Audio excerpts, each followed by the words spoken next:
We are live. We are live. I can't wait for Brother Neil Frazier to come on in because I know he's going to put it down.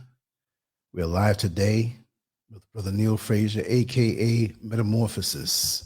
Black men will rise. Their attacks have failed to destroy us. Anyway, I just want to say that when this show shows on LANCESCURV on YouTube, don't be shocked that this is about a week old, because I want to remind you that we had a block. We got a copyright strike and a regular strike to the channel that I found out. So we're going to keep rolling on with this on LANCESCURV.com. Whenever you see that I'm not around on LANCESCURV, I'm going to say it every time, because after years of saying it, I'm quite surprised that even some more regulars say, Lance, I haven't seen you. I didn't know where to find you. Well, I'm going to say it in the beginning of every video, every show, every stream, that if you do not see me live on LANCESCURV or don't see any content for a few days on LANCESCURV, that means that there must be a community guideline strike, and you can watch any live show on LANCESCURV.com on the homepage. I set it up here just for that. So in actuality, I'm going to go over to that particular site, LANCESCURV.com, and see if there is anyone there. If not, I understand, because we don't have the mechanisms to really blast it out to every single person. We do have an email list that you can find on the left-hand side toward the top, on the left-hand side, and you can put your email address in there, okay? And we can roll forward like that. Okay, brother is here. Hey, brother Lance. Yes, my brother. Yes. Sorry about that, man. I don't know what's going on. Don't worry about it, brother. Just as long as you get here. That's the main important part. Yes, sir. Yes, sir. Anyway. How are you feeling today?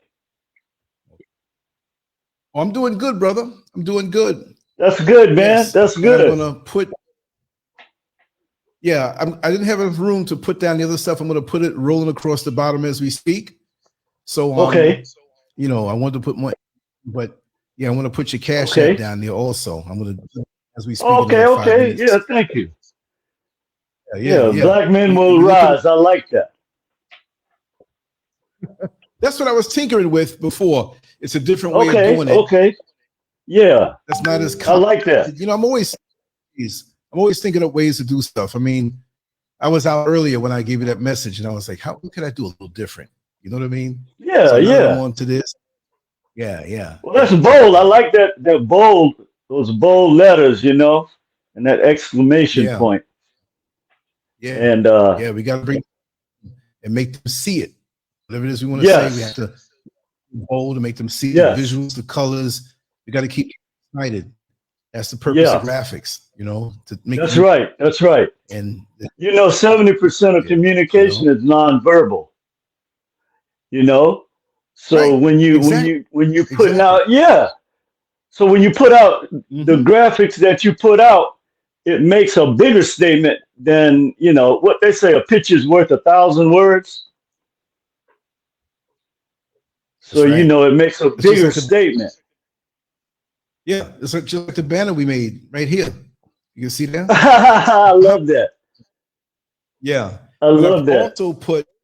I also put the CIA seal and the FBI seal, you know, right next to it. Okay. To the counterintelligence program, you know, and make it a little interesting. You know what I mean? So yeah. You know, the alphabet boys. Yeah, the alphabet boys. The alphabet boys. You know, always on our backside.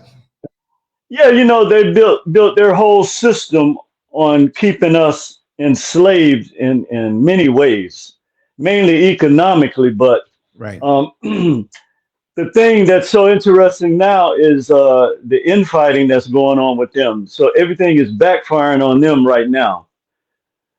And one of the main reasons is because you're trying to stand in the way of the rise of the Creator.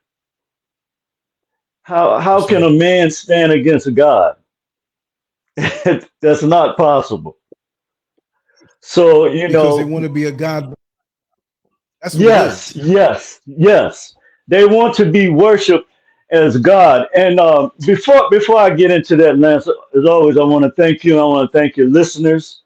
It's always a great opportunity to come on and share love and wisdom with you guys. And looking forward to us getting down to the nitty gritty today. Oh Because yeah, you and know, we'll put you first on the screen when you're ready. okay, We're gonna roll. Yeah, we're gonna okay, roll. yeah, okay. All right, let's roll. Let's cook it. All right, let's do it. Let's do it. All right, here we go. Okay. It's all Well, yours, brother. again, okay, great. Again, I'm glad to be on the LANCESCURV Global Black Network program. Try to get this set up. Okay. And as always, when I get an opportunity to speak to the family, it's great. I never take these opportunities lightly. You know, with everything that we are faced and tasked with every day, we must stay focused and on point. Um, one of the things that I always see if I turn on the television is someone other than us giving a narrative about us. Whether it's in sports, you have analysts, announcers. Whether it's on regular TV, you have reporters. I don't like to use the word journalism anymore because that doesn't exist. But if you look at the narratives that they paint and always say, it always has to do with something with our physicality. So in other words, we're always put into a 90-degree angle of how our expression should be. But today, we're going to talk about the rise of the black man. And this is a very important subject, simply because we have a whole history of this type of negative actions and attitudes towards us that is documented. So this is not something that Neil Frazier is creating. This is not something that Lance Scurv is creating. This is not something that when you hear other people of color get on and talk about these issues, we're not creating these issues. This is a physical reality that we walk in every day. So let's get that cleared up. Um, there are a lot of things that we can point to. I'll begin by saying that every situation that black males are in, whether it be social economics, whether it be sports, as I mentioned earlier, if it's the music industry, whatever industry a black male is in, he's going to be confronted with the duality of putting forward something that is outside of himself. Because within every black man lies the knowledge that we are under attack and that we are being purposely pigeonholed into certain mindsets and certain ways of behavior. So let's start out with we don't even have to go into ancient history. Let's deal with modern history and the things that we're subject to and why the black man will rise, and even when the black man will rise. You have to you really have to look at the essence of what's going on here. What's really going on here is that we have a set of systems and rules that have been established primarily to keep black males from achieving. And when I say achieving, I'm not talking about becoming a pastor or becoming a rapper, becoming some kind of music icon, becoming some kind of athletic star, because certainly our men have prevailed in all of these areas. But as the primordial seed of the universe, the mindset that we must have and the paradigm shift that we must have right now moving forward is that we are the guardians of the universe, of the natural laws that exist inside of us. So why do we find ourselves in this condition? And I thought long and hard about this, and I was studying some of the things that I had researched years ago. And one thing that emerges with us, and it goes back to this saying that we don't know who we are. But what has happened is that we have had a narrative and an image painted of us that we ourselves fulfill. And this is at the core of why we are in the condition that we're in. Because now a black man doesn't want to be a man of integrity or what we know as integrity or having some type of ethical, universal, natural code that we live by. And so this is outside of our natural selves. Okay, and what happens as a result of this is that we fulfill, okay, these images that has been put forth about us. We fulfill this in our daily actions, not knowing that as the creators here on the planet, that we're endowed with keeping the natural laws in their proper perspective. So why do I say all of that? I say all of that because it has come now to a point where black men have got to reverse their mindsets, their roles, the way they are perceived in public. Why do we want to be perceived in public this way? And the answer is very simple.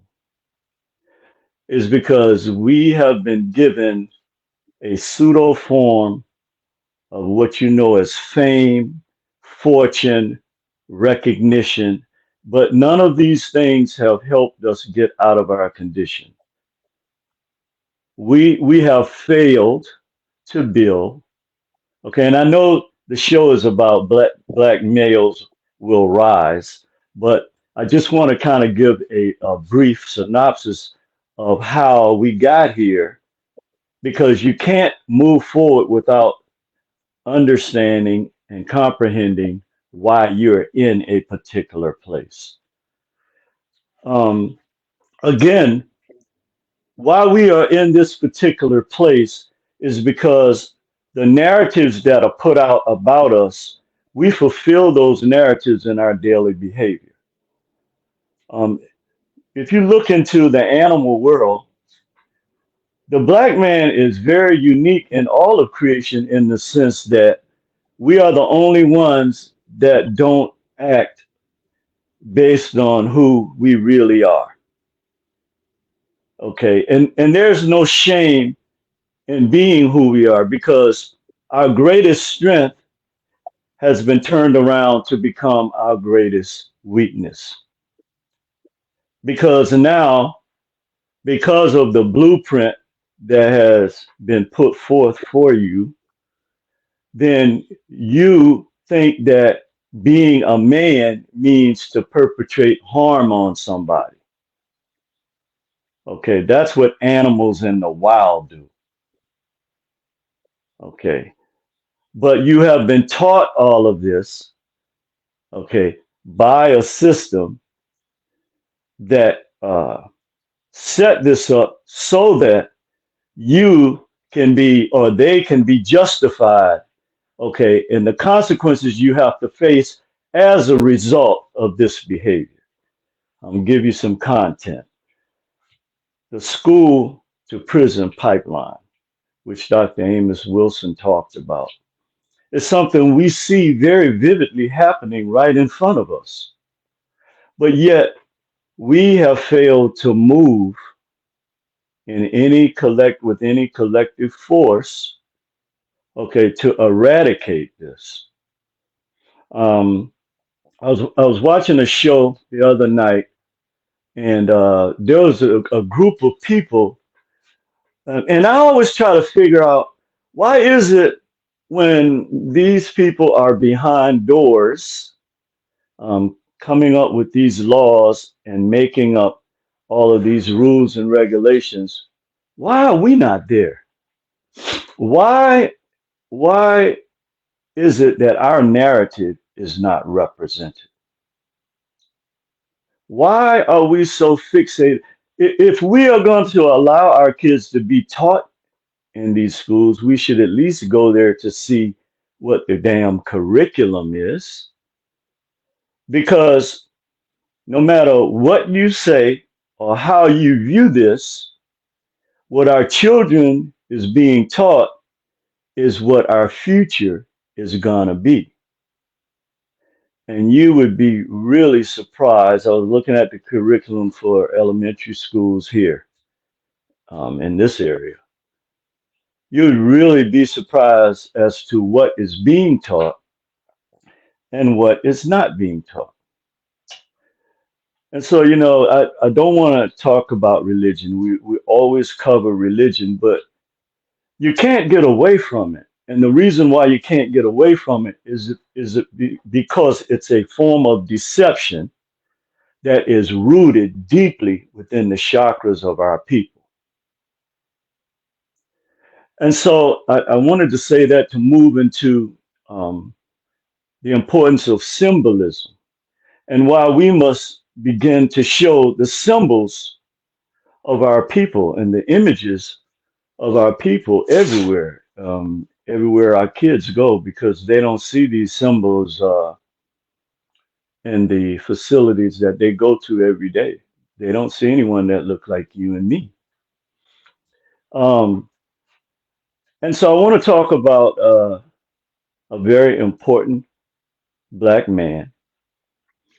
And the reason why I am saying to you that the Black man will rise is because it's in our DNA.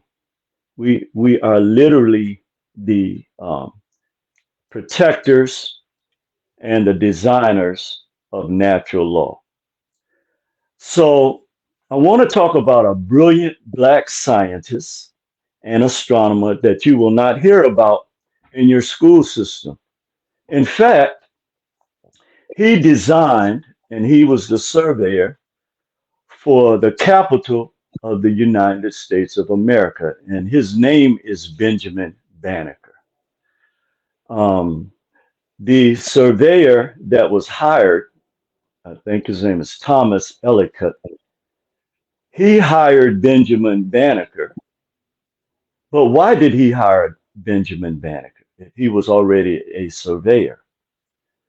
It is because of the special gift that you possess as a Black man with an open pineal gland and the ability to map out the stars that Benjamin Banneker was chosen. So what did Benjamin Banneker do? He stayed up all night and mapped out the heavens so that the actual city of DC, Washington, DC, would be on a prime meridian. And so what Ellicott did was, when he came in the daytime, he took the notes that this great Black scientist, Benjamin Banneker, an astronomer, wrote down from the watching and interpreting the stars as he saw them in the heavens and how they related to the earth, the geometrical makeup of the earth. So, long story short, he would use Benjamin Banneker's notes to even survey and design what was on the earth. He couldn't even do that without this knowledge that came through Benjamin Banneker in order to plot out the capital of the United States. Now, why is that significant? Because you're not told that a black man was the designer and surveyor of arguably the most powerful state in the world, or city state in the world, and which is the capital of the United States. And this is very significant. Let's look at another great black scientist, George Washington Carver. What did if it wasn't for George Washington Carver having the understanding and comprehension of how natural laws worked, he would not have been able to save the fertile soil in the South, because from the cotton and all the cotton being grown and everything happening, it destroyed the soil there. But Dr. Carter, because he was connected to natural laws, literally saved the fertile soil in the South so that they could grow more crops. When you look at the relationship between George Washington Carver and the first real millionaire and billionaire and corporate owner in the United States, Henry Ford. I mean, there were a few before him, but he financed George Washington Carver because he knew that this man had natural understanding of natural law that he did not possess and nobody that he knew possessed. So when you start looking at the significance of the black men who were a part of the development of this country, we're not even talking about the plantation today, but we're talking about your higher purpose as the original man. Because what has happened is you have been tricked and deceived. And the proper way that we are supposed to live as men is we are supposed to be the ones planning the future of our communities. Okay. But how can we do that when we're arguing every day on YouTube or on television or wherever we are about insignificant things that has been set before you as being important, when the whole purpose of this evil system and scheme is to destroy you? Okay, whether it's by killing you in the street, whether it's by incarcerating you, whether it's by keeping you unemployed with no way of actually building a living for yourself and your loved ones. So again, I'm painting this picture so that we can see that the deliberate acts towards the attack on black men are surreal. You can't just act like they're not directed towards us. So that begs the question is, if you know someone is directing these attacks against you, then why are you still functioning in the same manner that created this? In fact, it's impossible It's impossible to bring growth and change from the same mechanism that caused this issue. Okay, that's insane. So I laid this out to say to us first that it all begins and starts with us.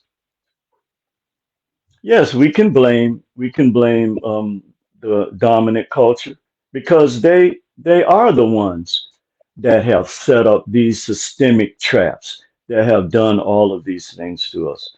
But at the end of the day, we still have the power of decisions and choices.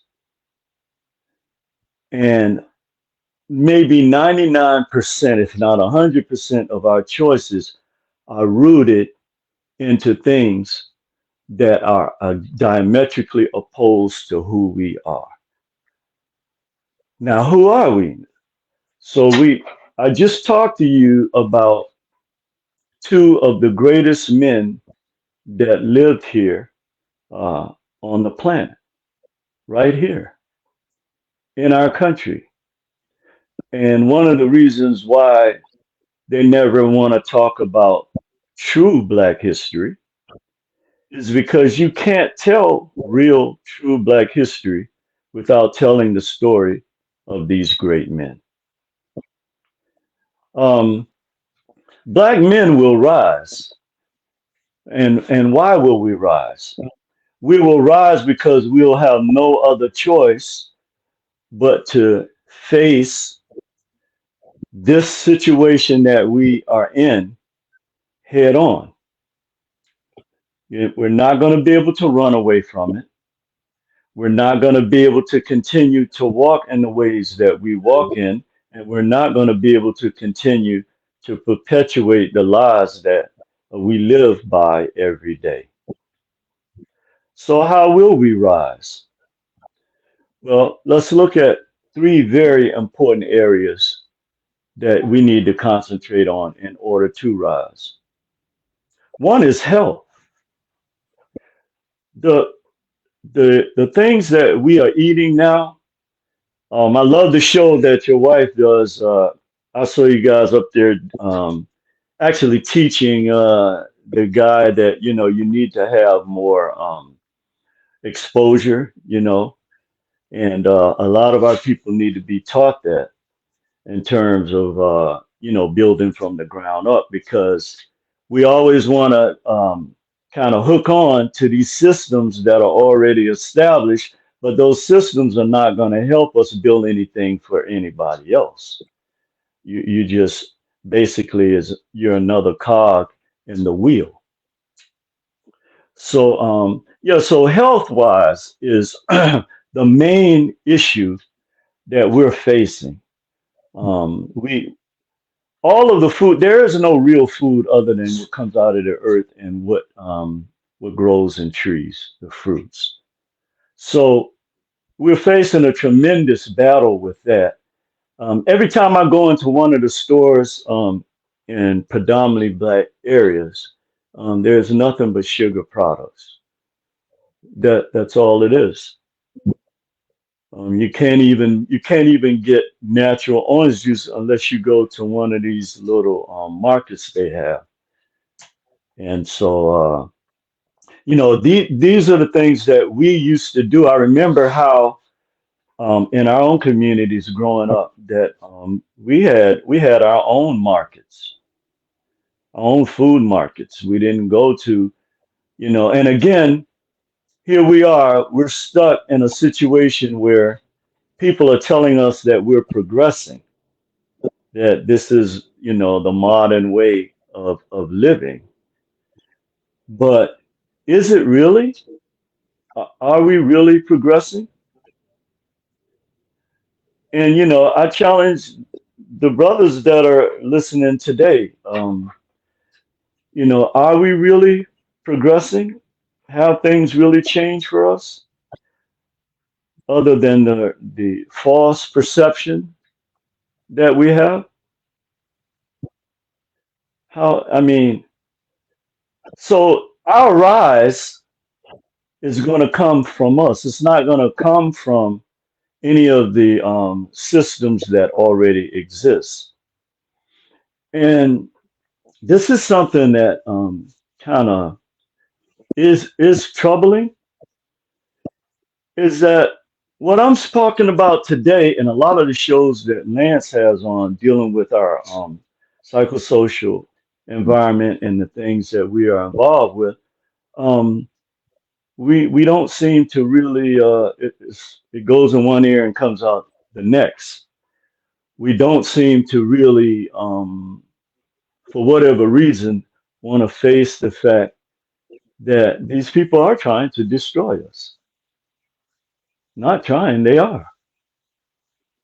So at some point, we have to say, okay, we must band together. We must formulate groups that we can deal with different issues, such as the health issue that I just mentioned. And I think really that you guys should start some kind of a health channel because I mean you really got the hammer on the nail with that one.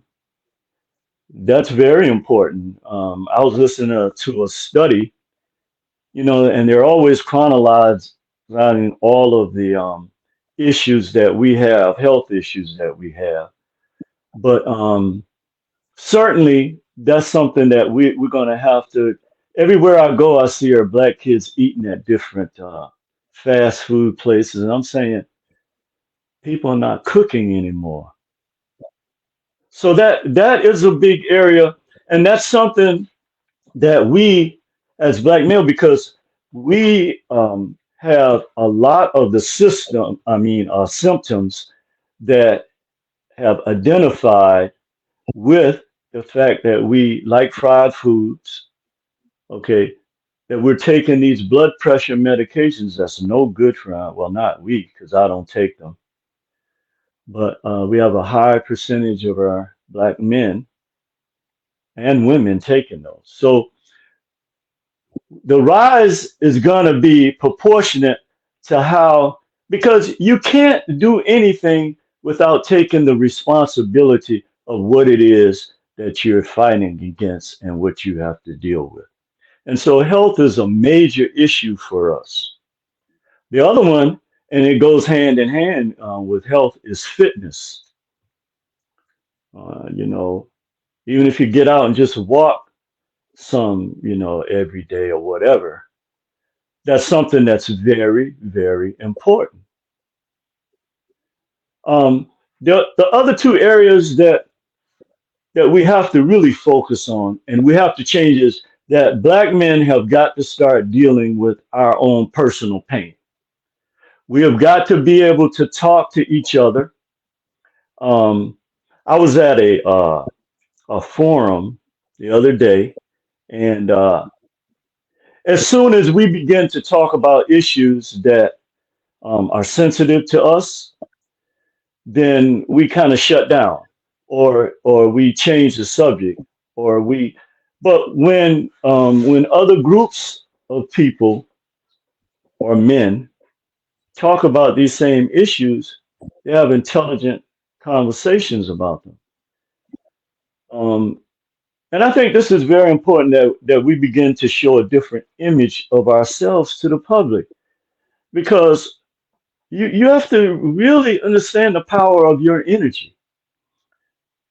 Our energy is the most powerful melanated energy on the planet. You have to comprehend how powerful that is. So even when you're not standing up for something, you're still making a statement. Because again, as I mentioned earlier, 70% of communication is nonverbal. So so the second area that we need to focus on is we need to focus on how we relate to each other. You can disagree with someone, but do you have to kill somebody's spirit because they disagree with you? See, these are the things that we learn from a 90-degree calcified system. Okay. And so what that has done is that has shut all of your other chakras down when you are a creator. You are a creator.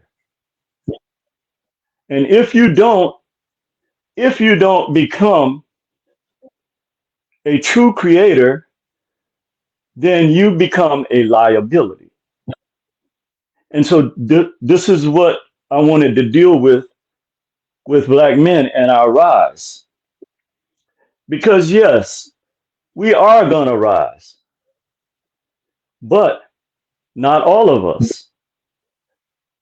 Okay. And that's the sad reality that we have to accept, that not all of us are going to rise.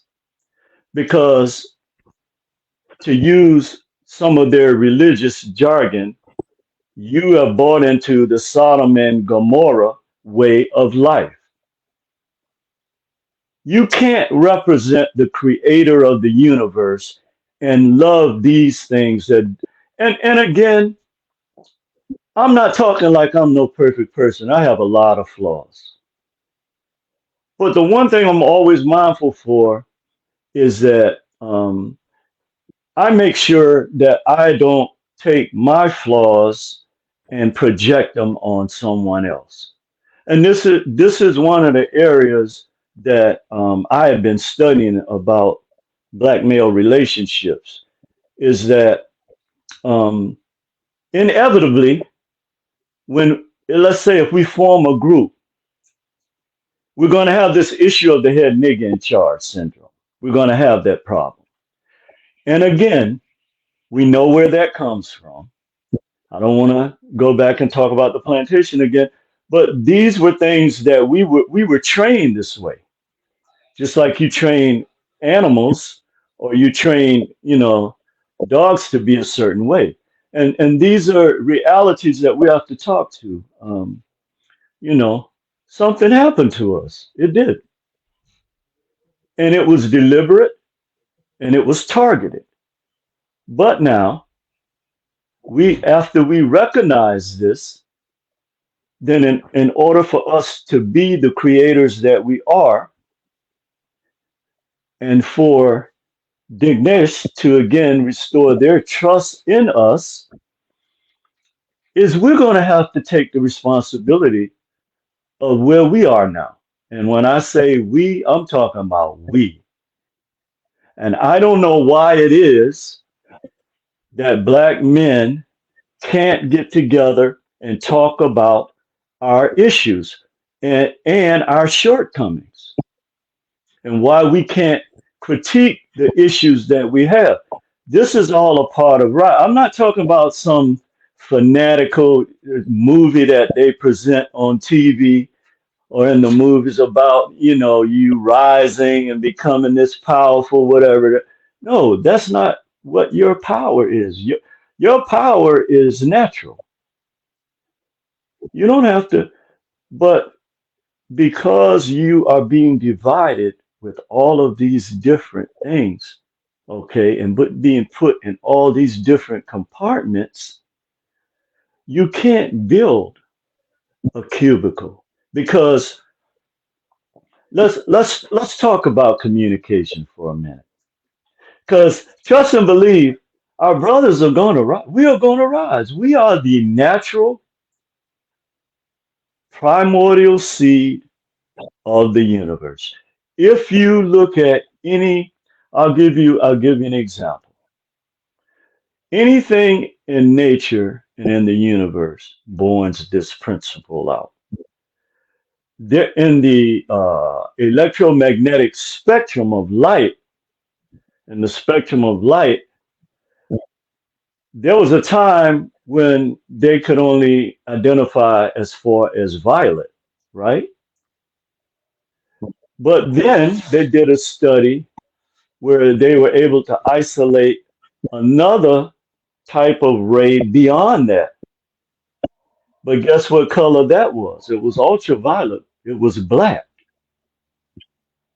So you see, no matter how far you go in nature, whether it's biological, okay, whether it's in the heavens, or whether it's celestial or terrestrial or within us, then you find this same principle of blackness. And so you have to stand on who you are. You can't be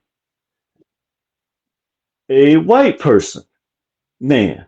You can't be a Chinese man. You can't be anything other than who you are, a black man. And once we embrace this power that we have, everything else will fall in place. But it's almost as if we are afraid to claim our rightful place. This is how we will rise, because there will come a day. And one of the things that keeps me encouraged in terms of this is that there are younger black men, not all of them, the ones they show you on TV is less than 10%, because they want to keep that image and that narrative of having, people with big chains around their neck and saying all these degrading things about our women in our communities. That is the image that they want to project for you while making money off of you doing that. That's the craziest part. But they don't show you the other 80, 90% of our young people. And when I see them wherever I am, I hold a conversation with them. They know what's going on. The problem we have is it's the people my age and within that 20-year spectrum that is blocking them from their creative expressions. So once you embrace who you are as a black man, then this opens the door for the chains, the psychological chains, to come off of them, off of their minds. And how does this happen? I was talking one time about one of the videos that I did on YouTube. I was talking about how if we knew the power that we have just when we connect with another brother, if it could be a natural connection, okay, then the power in that is so strong that it would take an army of 1,000 people to stop that. That's how strong your energy is at the nuclear level, at the nuclei level. Okay, and that same power they have taken and harnessed into a nuclear weapon, a destructive weapon. So, as the original man, it's not in our heart to destroy the planet. We know that there is a direct relationship when you look back at how our people viewed the world before colonization and the changing of your mental capacity and how you view the world and experience the world, that we know that there were the Netaru. Okay, and the Netaru were different aspects of the creator. They were twins, male, female twins that represented everything in nature, with the plants, with water, with the earth, okay, with humans. It represented everything. And so the reason I brought that up is because we always had within us all of the characteristics that define the creator and the creative spirit. We didn't need religion for this. We respected each other more. Before we were colonized, if you look at African history, yeah, they had problems. If you look at the history in the United States and wherever our people are, okay, they were civilized. They didn't, a lot of times when they do these history channel shows, they try to show our people, And ancient times here on the continent, in Turtle Island, they try to show them as savages, which we know is not true. We know, in fact, prior to the coming of the European, our people lived in harmony. Now, I'm not saying they didn't have, all cultures and civilizations had degraded side, but for the most part, we were peaceful, loving people who knew and understood the natural laws of the universe and on the planet in which we lived by. And so the reason why I went back and pointed that out is because this is how we're going to rise. We're not going to rise by some of these people talking about getting a whole bunch of guns and weapons and all of this. You have something that's greater than that. Okay? You have something greater than that. Now, I'm not saying I protect myself. That's not what I'm talking about. I'm talking about going out here, okay, talking about destroying people is not who we are. But now we have been socialized and traumatized so much that we have so much self-hatred and we have lost our self-esteem that we use the same tactics that people who have established this system, we use these same tactics against each other. Sometimes we don't even know it when we communicate. So communication is a very important area for us because this is going to define one of the things that happens. Brother, did you want to get something in here? I'm just going full steam ahead. Are you good? Brother Lance, I didn't want to, if you had Yeah. something you wanted to interject, if you had something you wanted to interject, okay. Oh, no, I'm okay. doing it, but when the feeling hits, I'm going to do it. Okay, I hear you. All right, I got you. So, so why is it that we continue with these destructive behaviors? Okay, and so I'm getting to the part where I want to communicate this very important point to our brothers is that the reason why we do the things that we do is because we are constantly being programmed every day by the television, by what's on these different platforms that are showing us or showing the animalistic behavior that we, that all of us have, okay, but showing it in its most brutal or primal state. Okay, so you have been you have been demoted to pretty much a person that operates off of instincts, like any other reptile or whatever. You have been regulated to that role. So the first thing we have to do is we have to rise up beyond that level. Okay. Dr. Kachufu, in one of his groundbreaking programs, he talked about the thing that our kids are faced with being popular or smart. And this is the reason why we have to now flip this back around. Okay, we have to flip this back around because you are supposed to be smart. You are supposed to be the one who told you that you're not the one that's responsible for helping to set the blueprint of society? Who told you that you are only here for entertainment? And let's say we do get land. Let's say we do get money. Let's say, what are we going to do with it? Who are going to be the people that are going to be organized, that are going to run the essential needs that we have every day? you see.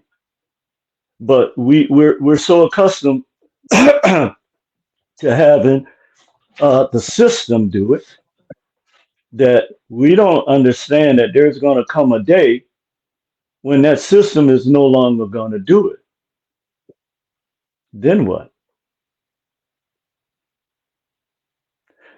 So one of the real strategies that have been used so very, very effective against us, again, because we're compartmentalized, excuse me, so much, is we can't connect the dots. And I'm saying this to my brothers today because this might help us be able to overcome this. Because we cannot rise when we have strings still attached to the ground. We will rise, but we can't rise with those strings still. It's almost like bungee cords. You go up so high, but it's gonna pull you back down. So when we communicate, one of the things that happens in our communication is we see each other as not as a companion, but as a foe. But where does this mentality come from? Because when you look in the history of our people, it's non-existent. Everybody, they may not have done it in the same way, but everybody had the same goal in mind. If I talk to 10 different black people or black men, and I say, this is the goal, we'll probably have 10 different ways of reaching that goal. But here's the issue with us. If someone disagrees with us, and I've studied this behavior very carefully in other cultures as well. This is one of the biggest issues that we, in order for us to rise, that we have to work on, talk about, and eliminate. I've seen people want to kill people because of this, or we have nasty communications with each other because somebody has a different position than you. We have to get over this where if someone is not agreeing with your position, but they're agreeing with the fact that we have to achieve this goal, then you don't have any, you really don't have anything to do with the methodology that they use. That's not where your focus should be, or whether or not they agree with what you're saying. Now, if it gets to a point where it's going to put a clog in the wheel where you can't move forward, then of course you got to talk it through. But again, okay, when we communicate, we have to be truthful with each other in terms of what our goals are. Because there are some black men that I talk to that their goals are so different from mine that I really can't see. And it's not for you to connect with everybody. Okay, that's number one. But when we're talking about a collective goal. We're talking about something that we all, excuse me, need to achieve. I need some water, huh? We all need to achieve in order for us to rise. Because when we rise, then the alphabet boys that you showed earlier, they are still going to be in a position where they're going to try to use the same playbook of divide and conquer. So you're going to have black males who are compromised for whatever reason, and all of these things are things that we have to talk about. So our rise is going to happen, but it's not going to happen like a puff of smoke. you know, when you're chopping down a tree, you don't just hit it one time with the axe and then say, oh, it's going to fall down eventually. No, it's not. You have to keep chopping and chopping and chopping that tree, okay? And then you might have to get a few other people to help you to chop it down.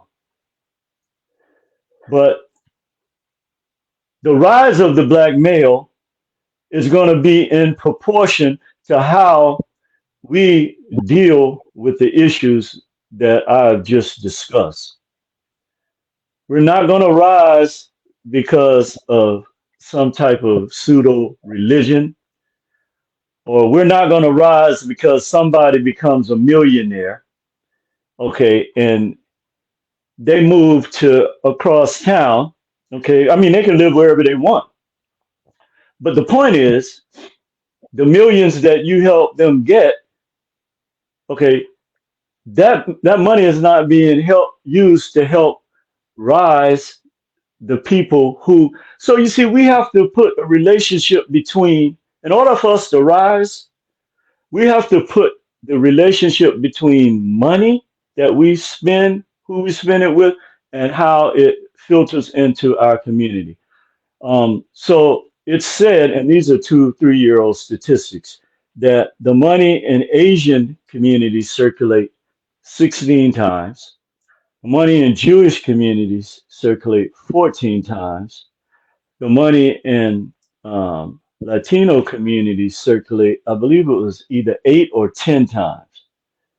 But the one that's so stunning, and I know you know the answer to it, everybody know the answer to this right now, it doesn't circulate one time. If we get paid on Friday, it's back. If you trace those serial numbers, they're back in the banking system through circulation, or in the retail system through circulation from us on Monday. But the issue is where that money has been spent. See, it's not wrong. The money is to be spent. But the issue is where the money, because, and it's funny, I was standing up, me and my boy was standing up on this major thoroughfare. We were saying, now let's see how many of these people that we know who they are, leave out of our communities and taking what they gotten for that day driving out. And man, it's amazing. The darker the people got, they were coming in. And the lighter they got, they were headed out. So you know what that meant. they were taking the money back to where they live. But their businesses are in our community. But we face an issue, okay, of banking. Okay, and they cut us off, and there are black men in power that basically uses the same tactics that the system used to oppress our people. They know that you may not have the ability to build stores in your community. Okay, no matter what type of product or service you have, you may not have the funding to do that. But instead of, and I found out how, I mean, I always knew this, but in every city, they use different methods. Okay, but they'll vote on something, they'll put out a little, because we don't read about these, a little announcement. They'll meet and then they'll make a decision. And then before you know it, there are people outside your community that's coming in, that's building stores. That's how that happens. But because there are no black people that attend these board meetings, or the ones that are on there, it's not enough to sway their opinion, then this is how we are continuously caught up into this cycle. So after communication, The third most important thing that we have to do is we have to establish think tanks. And those think tanks have to come together. It could be on a weekly basis, it could be on a monthly basis, on a Zoom. And we need to start targeting certain situations that we know we have to target. And one of the things that I propose to us, because we get, I don't know why it is that we get funny when it comes to helping each other with money. But if you take, because I was talking to a Filipino friend of mine, he was saying how a lot of times, you know, they don't have to wait till they get paid because they have a network where they go to that network and, you know, but then the issue comes is you have to trust people in order to do this. But we was talking and I was like, well, how much money you guys put in? He said, we just put $5 a month. But when you're talking about thousands of people, I'm like, wow, I don't know if black folks could do that. That sounds real. You know what I mean? That sounds, and then so they don't have to go to nobody or bank. If we say, okay, well, if you're gonna build something in the community and we're all a part of it, even if we only have 2% of it or 0.5%.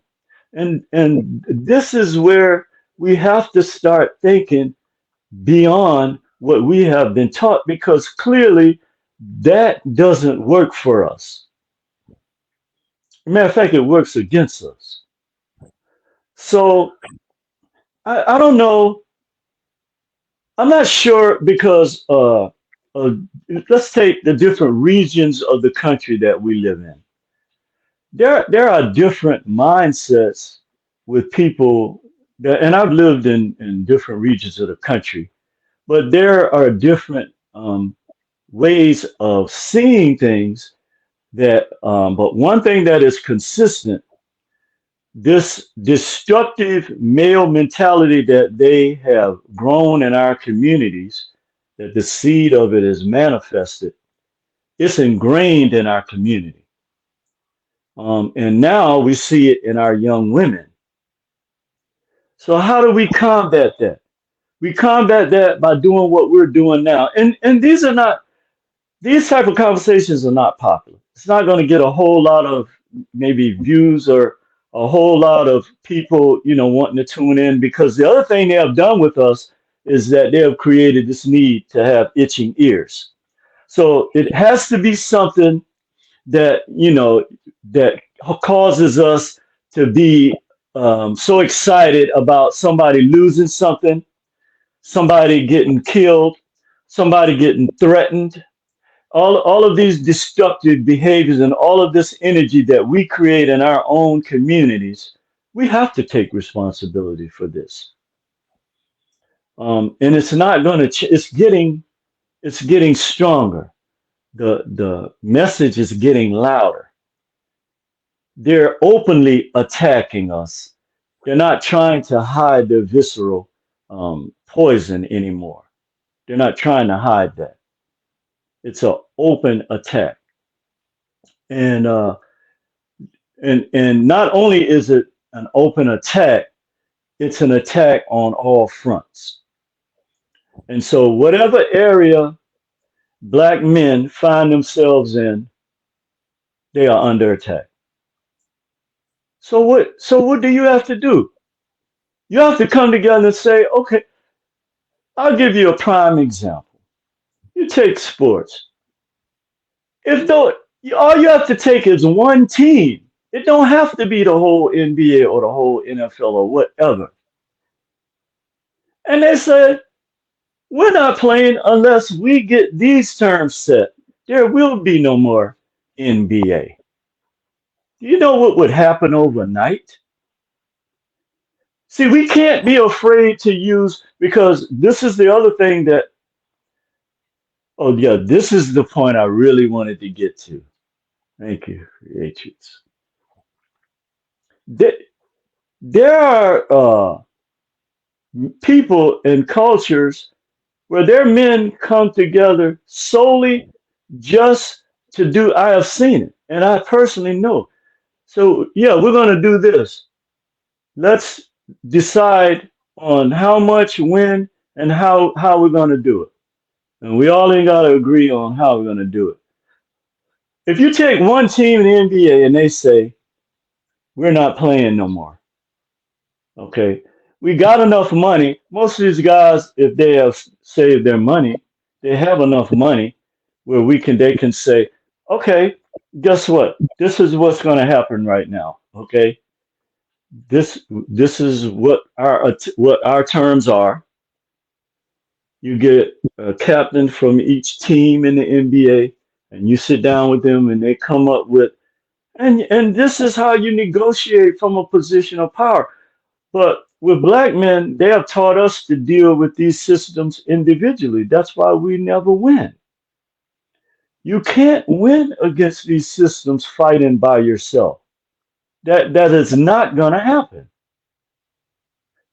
And so, yeah, you might have some little individual wins to build your ego up. Oh yeah, you know. But trust and believe that you can't. If you're a single cell and you're blocked in, and all the other cells are outside of this wall that has you blocked in, how does that make you great? I don't care how much somebody tells you that you progress. We're not progressing. Black men are the only demographic in this country that's not progressing, and this is by design. And when I say progressing, people always look at money and say, well, yeah, okay, well, so and so got the bag again. Okay, but is this money going to be passed down to black people? No, because all of them are marrying white women. Now, a person can marry whoever the hell they want to. I'm just saying, why is it that other people think about these things? I was just with some people from another culture the other night. They don't talk about the stuff we talk about. We are so inundated with things that have nothing to do with us building anything and moving forward that it is ridiculous. While they're building all of these restaurants, and none of them are owned by any black people. None of them. Not one. Me included. And You say again, that preach. huh? Oh yeah, I'm on one today, man, because the reason I'm on one, brother, is because black men have a tremendous amount of power that we don't know about. We have a tremendous amount. You get 5 brothers and they are set on doing something and they hold each other's feet to the fire. Something gonna come out of that, bro. Something is gonna come out of that. But we have no trust. We don't want to see each other progress, this is the most asinine thing that is gotta get out of our psychic for us to rise. Okay? We got to get this out of our. Okay, you cannot be jealous and envious of another brother because they are rising. You cannot fucking be on YouTube because somebody disagree with you tearing down our culture. This has got to stop. And you wonder why. You wonder why the creator, because the karma that's coming back to us, we have created because we have the strongest energy in the damn universe. So everything that we do is tenfold. And brothers have got to get this in their head. When I tell you, that's why every day when I leave out of here, I'm going to go down, I'm going to look at my brothers living in the tents where these people have put them.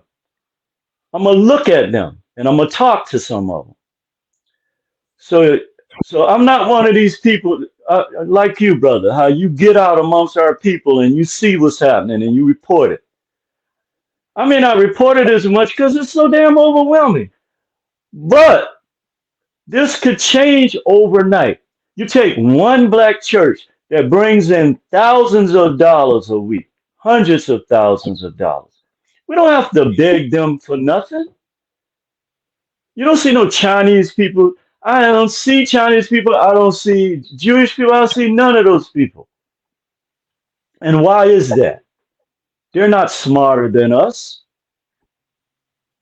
There is no, the black man has the greatest spiritual mind because we are literally a netaru of the creator. Okay? That's who we are. And all this nonsense about we're not going to rise if we continue the same behavior that we continue. I was laughing the other day. I was getting on the train, and these two Chinese ladies, because they're scared as hell of black people out here, the Chinese people. Oh man, it was like doing like this and backing up. And I think one of them recognized me from the neighborhood. She tapped her on the shoulder. She was like, no. And so they, so the thing is this image that they have, yeah, because she recognized me, and I guess she was saying to him, no, that's not one. He's not like them. You know what I mean? Or whatever they say. Right.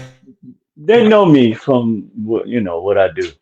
And so they got on the train with me, which they hardly ever do, because they wasn't threatened. But the majority of our brothers, man, they have, as soon as you turn on the TV, what do you see? Them carjacking, or them killing somebody, or them, doing all of this. You don't have to do this. Some of our young brothers are so brilliant, bruh. They are so brilliant. And the sisters, but some of these but ask them what they want to be. I can tell you the same answer every single time. It's either a rapper or a basketball player, NBA player. And so I said, do you know how many people make it to the NBA? And not only that, do you know how many of them actually last in the NBA? You're talking about less than 500 people. So you got millions of our young people, instead of focusing on areas like becoming an engineer, an architect, or you know what I mean, a doctor, and these shysters, these lawyers, instead of them, we pushing them in these areas, and this is because of these exorbitant contracts that they throw at these. That's not really real money. They're digital money. Okay?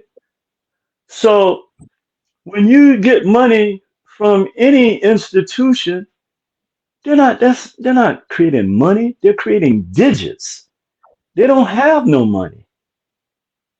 They are creating digits. So when you see these players, they're giving these big ass contracts.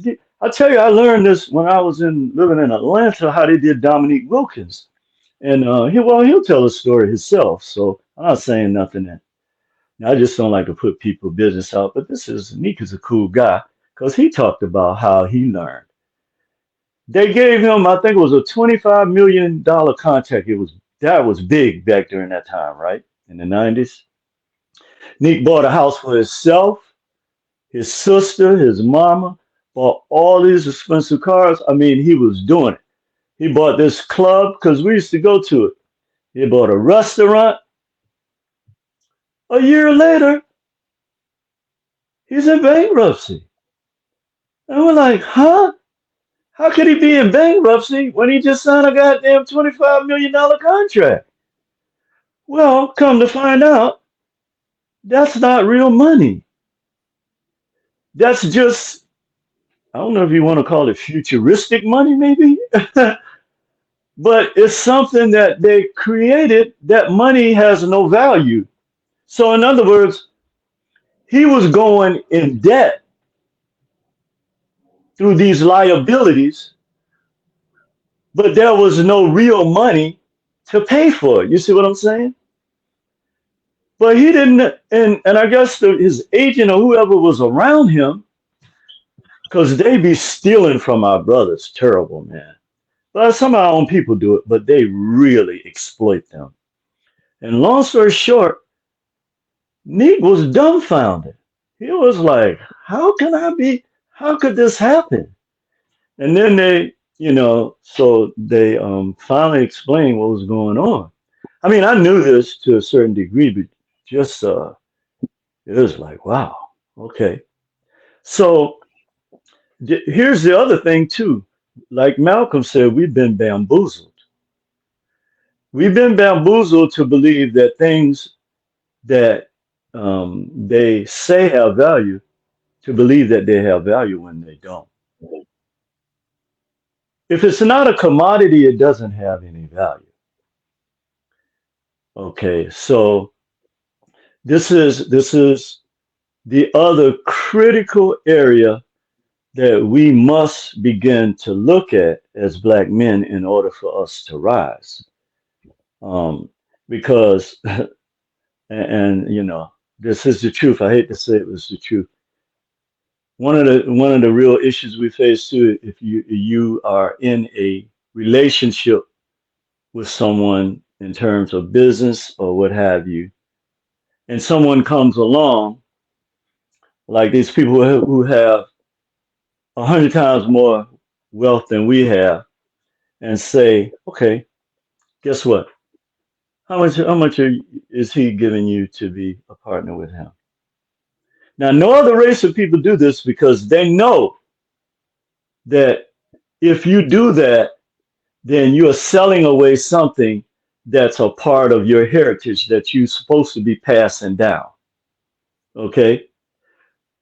But they'll take that bag and they'll undercut you in order to have more, to say they have more than you. And see, these are at the root.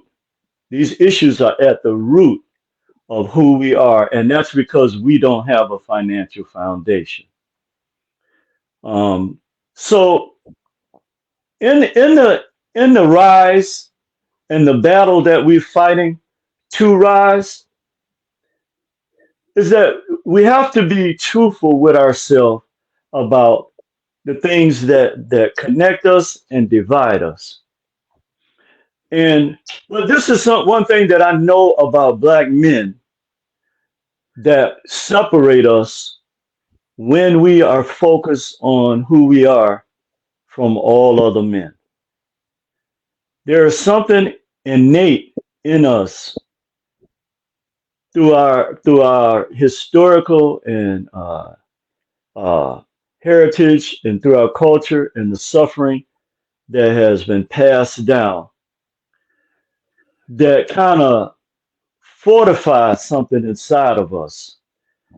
That when I've been around brothers who nobody else wanted to talk to or even be around. And I know as a former, in your former employment, you saw that what people project on the outside is not really who they are on the inside. You know what I mean? Especially when the lights go out. And so we're fooling each other and we're playing this game when men from all other cultures, they speak truth with each other. So they know that if they fool each other, that they're the best thing that they have going is the fact that they're unified. But what they do with us is they cause us to distrust each other. And even if we trust each other, at some point somebody is going to say, oh no, that nigga ain't, I don't believe him. Or this is what I heard about him. And before you know it, all credibility is out the window. Now, there's some, and I think I did send you this information, Lance, about what happened to me, about an individual I've been doing business with for over a year that deceived me. You remember getting that email? I mean that text I sent to you. This Yeah, we have person, about it too. Yeah. yeah, this person uh, was from a whole different culture than what they, not that it mattered. And I had been doing business with this person for over a year, paying them to do little work here and there, and they're dealing with me. And the scary part about it, because she just contacted me, I finally said, okay, so are you a man or a woman? I don't even know. I know your profile says woman, but what are you, a man or a woman? And she said, well, of course I'm a woman. I'm saying, okay. So it ended up, she was from Nigeria. That's where she says she's from. She said that she didn't want to expose herself because uh, she was in the country legally or something like that, some story she gave me. And that she knew if I knew that, no, she said, but once she found out that I was different from a lot of Black Americans, then she no longer had that fear. And I said, okay, but then you continue to still deceive me. You continue to deceive me. And so this is the point. I brought that up because this is something that the internet has created that's a real stumbling block for us now. And this is why I don't do business or go through anything with anybody that I can't FaceTime with. So, and this is why I like what you do. Because really, if you're hot in your face, you anybody could do a voiceover. If I can't if I can't see you, I could be talking to a robot. I can put my picture up, or I can put my picture. Not saying that anybody on your platform is doing. I'm just saying that this is what the internet has created, They where do it. you have all these people. Yes, I just found out a couple other people I've been communicating with is not who they say they, and I found that out just by chance with a mutual person that we communicated with, and they brought up this individual, and I said, "Oh, the name sounds familiar," and I said, "Are you talking about so and so?" He said, "So and so." He said, "That's a dude." I was like, "What?" He was like, "Yeah, he's using a female picture and using I guess female feelings or however they present themselves to get some kind of sympathy or something from you. Like I have two kids that they don't have nothing to eat, or I have blah blah blah, whatever the reason is, but you're not Yeah. who you say you are. So I know that the title is great and emboldened, and yes, Black men are going to rise, but we have some work to do before we rise. Right We have about some that. serious work to do, brother. We have work to do because the other thing that's been created with us is us settling for less than and not bringing each other up. So anybody can take the easy way out. Life is that way. If there's an easy way out, hell, why I got to struggle with that when I can do that? But we know from struggle, things are built. And when you have somebody that has struggled through something like you have, then you have more of something to work towards together. And so Yes. this is the third area that I wanted to point out that we have to work on in order to rise is we have to give each other a chance. We have to. And when I say a chance, what I mean is that um, we can't control what other people do. We can't, but in that fear, Black men have created another dynamic where we are literally afraid of each other. There are black men that are afraid of each other, not just physical fear, but afraid to talk because for whatever reason, maybe they're communicating with the alphabet boys, the ones you have, and maybe they're doing something to help bring harm on you. Maybe they're not who they say they are. All of these things, I think, is amplified with us. Because I don't see men from other cultures having the same level of intensity that we have with this. Um, and again, black men, we are hardwired differently. And so, finally, what I wanted to say about this is that the narratives that we are creating is destroying us. Not just the narratives that they have put on TV, not just the images, but the images that we project has a stronger effect on people than even what they see on TV. But the images that we project through our behavior, the words that we use with each other, there's nothing wrong with two brothers. I don't want to say showing affection. That's not the word I wanted to use. But being able to understand the situation that the other one is in. You see what I'm saying? It's nothing wrong. And this is crazy how they have this mindset where you think that's being hard and tough. That's not being hard. That's being stupid. As a creator, you can't lead anything if you're not able to listen and give good, solid advice.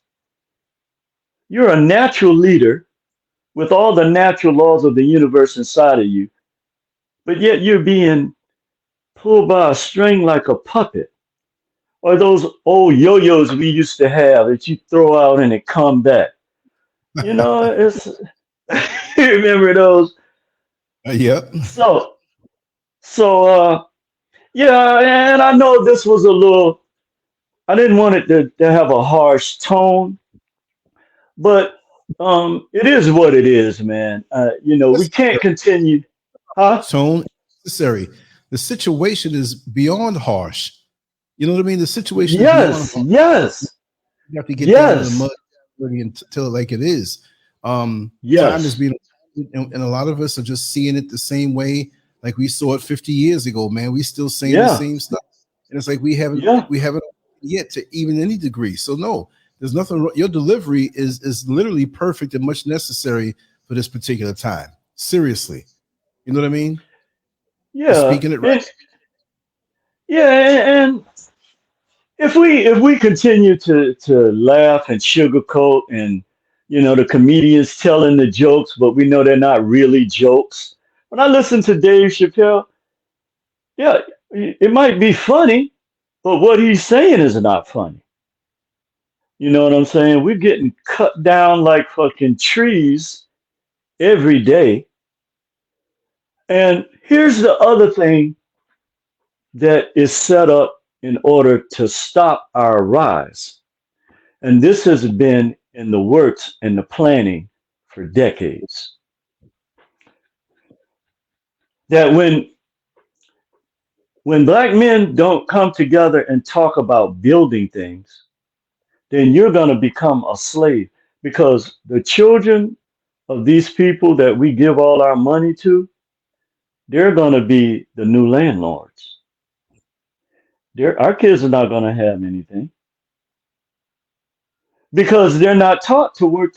Because you cannot build anything by yourself. That's just not going to happen. So, when you look down the road, you can look 5 years from now. Where are the institutions that are going to train our people to do for self going to come from? We're flushing literally millions of dollars down the toilet. Literally. None of these things that we possess have any accessory value. None of them. You can look good. You can ride down the street, probably pick up a couple of females. What's that going to lead to? You know, you can go out and buy $100,000 car, or you can build a store, take that $100,000 and get together with a couple of brothers and build something. That's not how we think. That is not how. The first thing when we get money is this gonna be get right back to them folks for nothing but garbage that can burn up if you stick a match to it. It's not gonna have any accessory value at all. So I just we talk about you talk about the NBA, right? And if you take three of those guys, man, and the salaries that they have, it could change a whole black city in like 2 days. It really could. So this is why, back to talk to the brothers again. This is why we have no respect. It's not because we can't do the things that we do.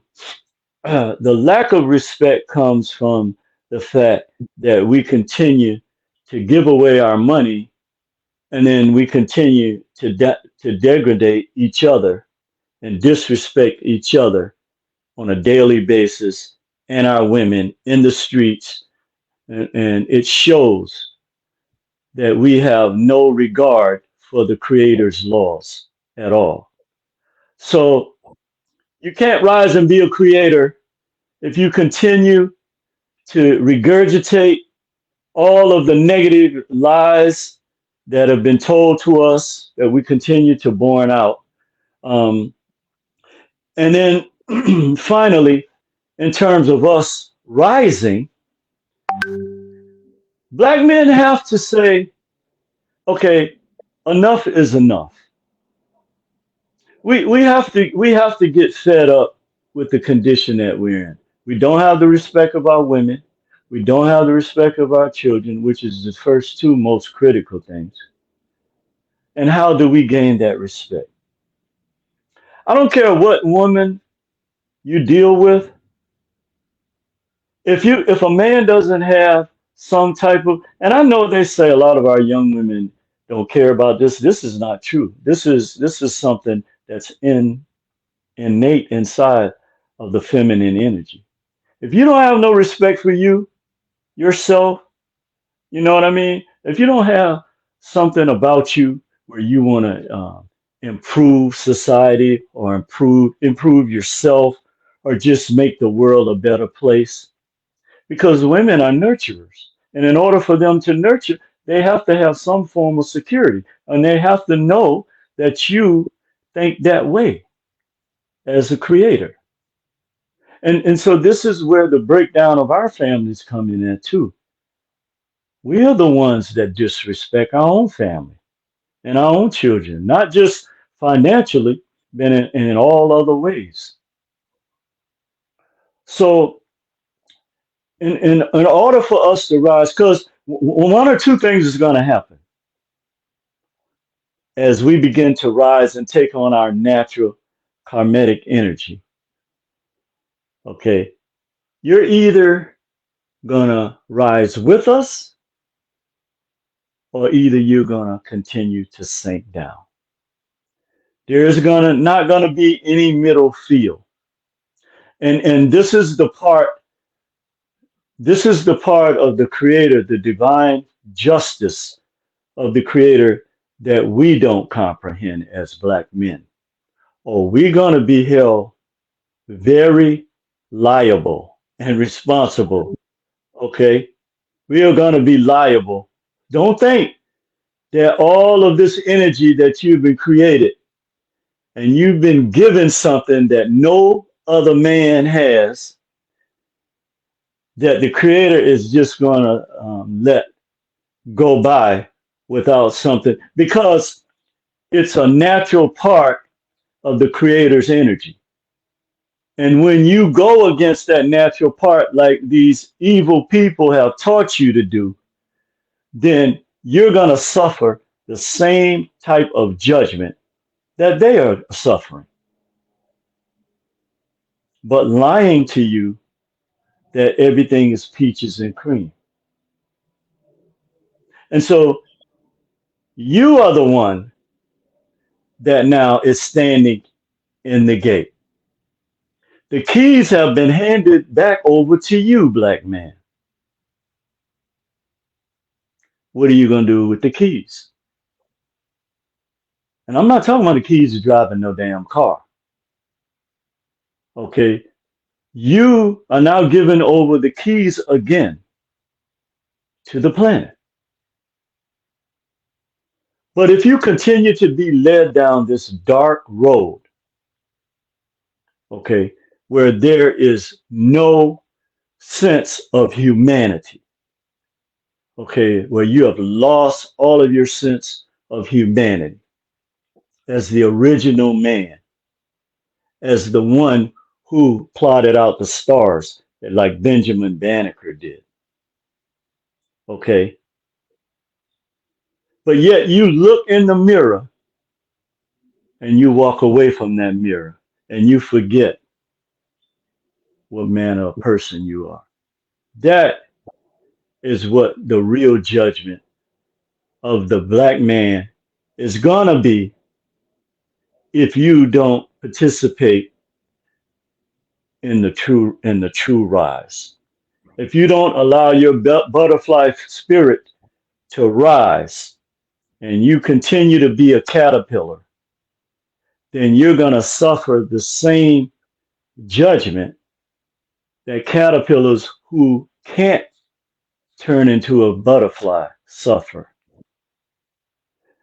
And you know, when I look at our brothers, even with all of the things that have been put against us, okay, with all of the attacks, we are still walking with our heads up. We are still overcoming tremendous odds. No other race of men could have been confronted with the things that we have been confronted with and still be sane and moving in a positive direction as we are today.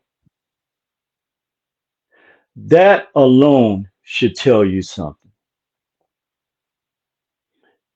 When they tried to kill, not tried, but when they killed millions of our brothers and sisters, okay, on the continent, when they killed millions of our brothers and sisters here on Turtle Island, when they slaughtered and hung our people from trees, when they put you out off of the plantations with no food, no money, nothing, just the clothes on your back, when they burned down all of your cities. Most people are not aware that there are a lot of black towns that are now underwater all over this nation. Okay.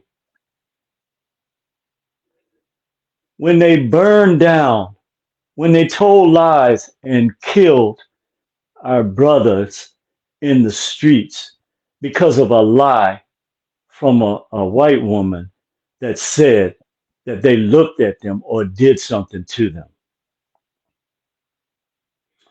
When our men are standing on street corners because they cannot get a job or they can't get money to build a business, you have to fight back. If you're crazy enough to not know that you are being destroyed and you won't fight back, you're not a creator. You're not a creator. If you're not standing for our people to help build, You're not a man. It's just that simple. Okay? You can walk around with all kind of colors. You can have these high-powered weapons. You think that make you something? You can get out here and do all of these degraded things to destroy the black seed. You can't call yourself a man. A black man, a real black man, is the protector of the planet. We don't think like those who are evil, who want to destroy everything that the Creator has put here, that want to weaponize everything against us. What black scientist you know ever wanted to create anything to kill human beings? What black man? And so I'm talking about the natural integrity that exists in the chakras of black men. And this is why we are going to rise. Not all of us, but only those that embrace who we are. Okay? Black men have never colonized any race of people or any culture of people. Black men have never destroyed civilizations, have never brought diseases, have never raped women from another civilization, have never killed and starved people. This is not in our makeup. So when you act in this way, you are not rising. When you don't know that a real man is a protector of all things created, when you allow this system to create an animal that can be exploited and that can be sicked on his own women, his own children, you are not a black man. Black men represent the seed of the universe. Our melanin is connected to the seeds of the universe. You cannot continue this behavior, this infantile behavior, and call yourself a real black man. And this is where this has got to begin. When you look in the mirror and you say, and a light go off, and you say, I am a black man, the primordial seed of the universe, the one who mapped out the stars. Okay? And you begin to see and walk in who you are, then we as a people will rise. Yes. We as a people will rise when we begin to see who we are. And no other demographic of people have the power that we have. This is why the Alphabet Boys and all these other institutions are focused on us daily. Because if you did not have the power that you have, nobody would be concerned about you. And so the deeper issue with this, and I'll end on this, brother, the deeper issue with us is that it's not just the fact that they want to destroy you as a black man,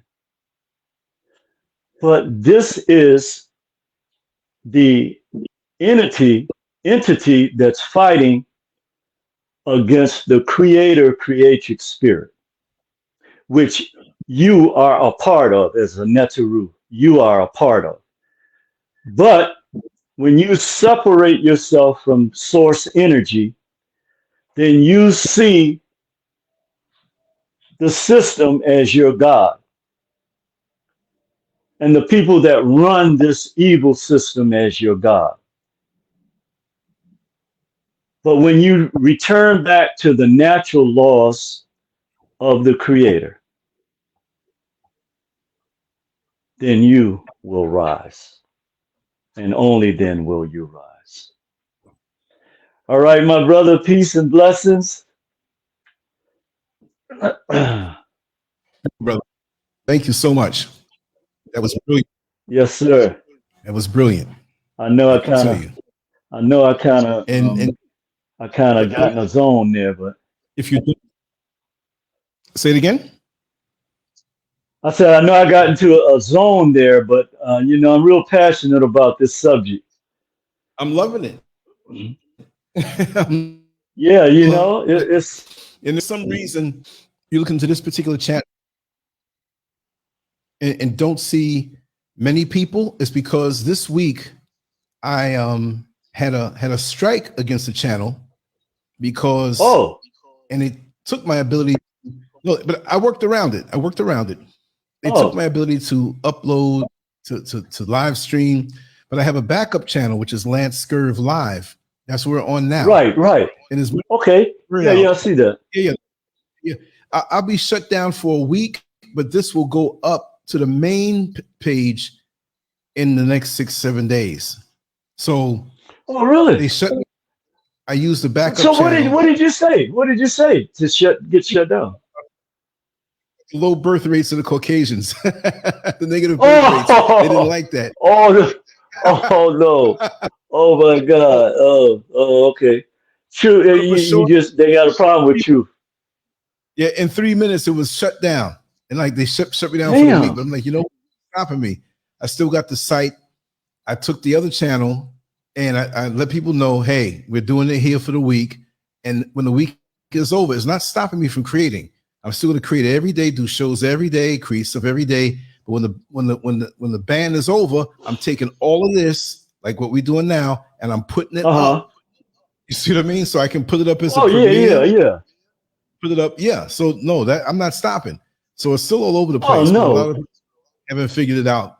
We have Sister Master Glam here.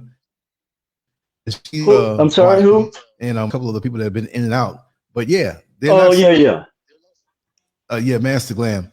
I don't know if I'm going to say something or whatever, but I'll drop the link anyway because I know, you know, she has a lot to say all the time, and it's a brilliant sister also.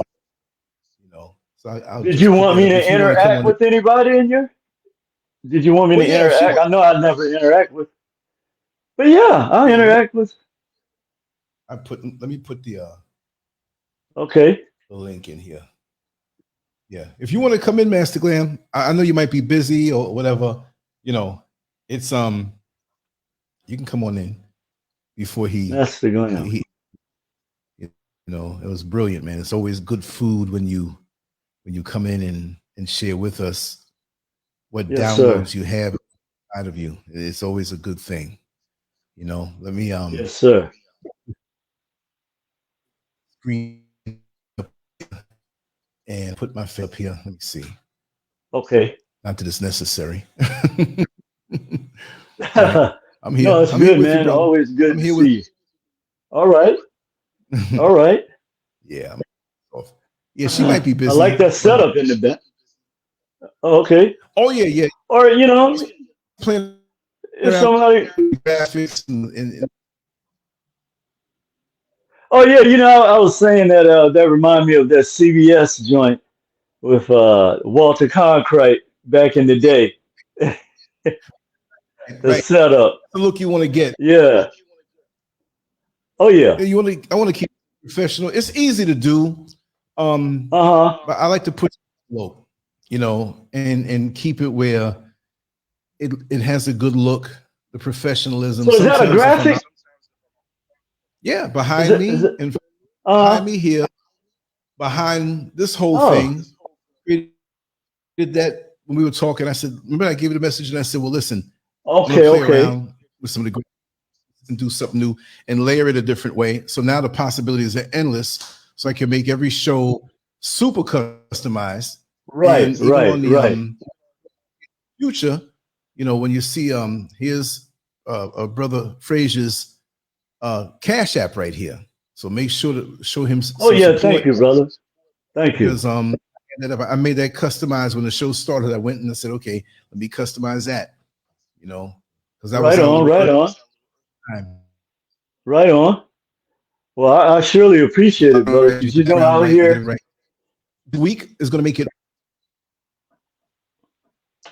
Yeah, Yeah, like I okay. said, this week is going to make it worse for the powers that be.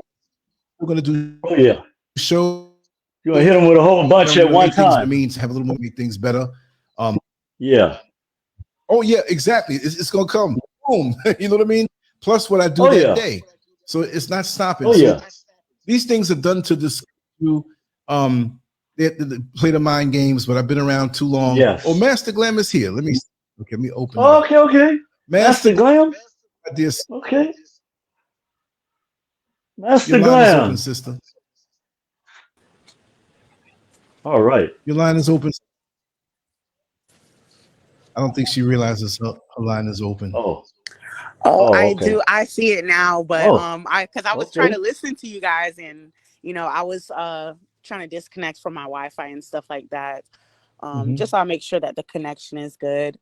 But it's interesting that you guys are talking about Black men today, and I know that Black men will rise. They've always, risen to the occasion, rose to the occasion. Throughout time. It's not like Mm-hmm. it's something that I don't think it's something that's unheard of. Things, the dynamic might be a little different, but I think that Black men have always been there for us. They've always been there for their families. They've always been there Right. for the other men in their lives, and try to encourage them to make better decisions. Um, Yes. and hopefully that's something that we can continue to Yeah. work on, because these Yeah. days we really need it in the community, especially with the younger people, the people who are around my age, who were born in the 90s and the Mm-hmm. 2000s. um, there was a young girl who was murdered a Mm. couple nights ago in the city that I live in. She was murdered Wow. along with another gentleman, and I went to Wow. school with both of them, and like they were What? killed in a drive-by shooting. Damn. And somebody just came down the neighborhood, speeding, didn't care who they were shooting at, and they killed her. And she just turned 30 years old a couple of weeks ago. She just Mm. found out she was pregnant. That's Sorry. insane. She just found out that she was expecting her first child. um and she's been trying to conceive actually for a while now. And it's so senseless how we can do these kind of things to our own. It's like we don't love Mm-hmm. ourselves, we don't care. And it's really heartbreaking, because now it's like two other families that are grieving. Like Mm-hmm. you didn't get your target, and then you killed two, not only two, but a child, because you killed an unborn child. And it's just, I don't know what it's going to take um for the people in our community, the men, to love Mm-hmm. each other more, to respect each other more, to care for their lives more. And a big concern of mine is, where do they get these guns? Where do they get these type of high power weapons? And they live in the hood. Like, Mm-hmm. it's just insane to me. And to me, I already Perfect know where they question. get it from. I already know where they get it from. But Right. Right. it's just like, when is anybody in our community going to realize these things, start speaking about them? They're talking about Mm-hmm. going to these meetings, these, the neighborhood meetings, or these town city meetings. And that's just something that has been on my heart today.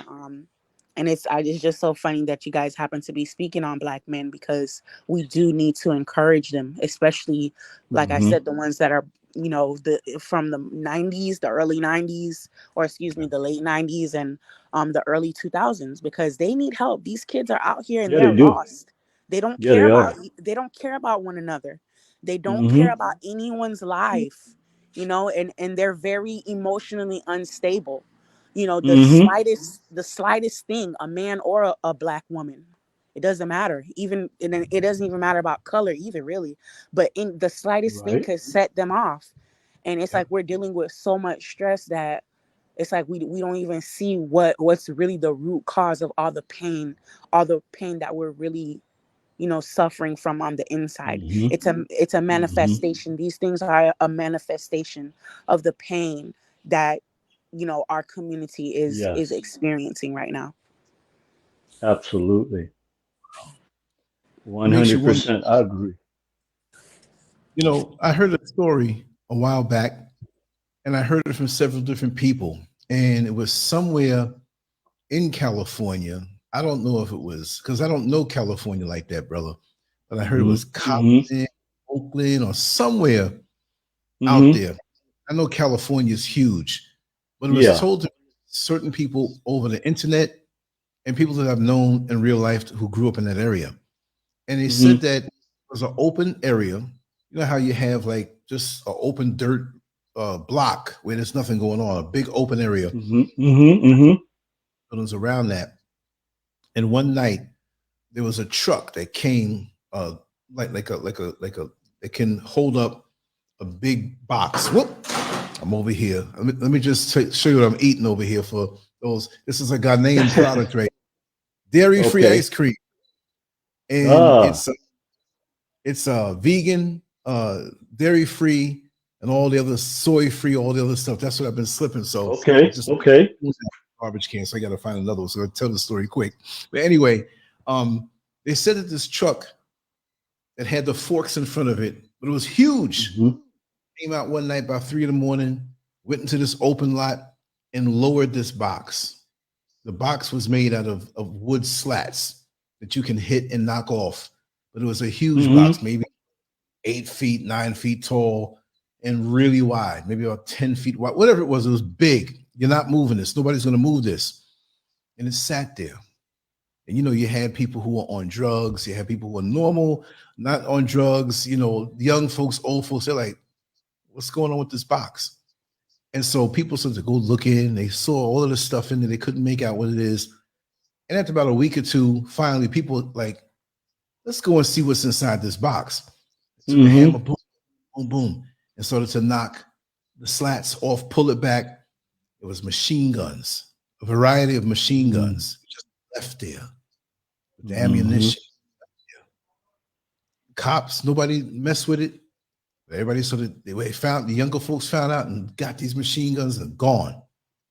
I'm not saying it's that way all, but I don't know if that's, you know, an old wives' tale or whatever, but I heard it from so many people. And they do make it I've heard easier. stories like that. Yeah. They do make it easier to get. And for what? I mean, we think that we're in danger, but we're not if we only have the right mindset with each other. But we get what we need because we're scared of each other on so many different levels, like you said. It shouldn't be that way. And as I heard Master Glam speak about those who were born in the 90s, in the 2000s, I'm like, wow. Not that only does it make me realize my age. You're right. Me too.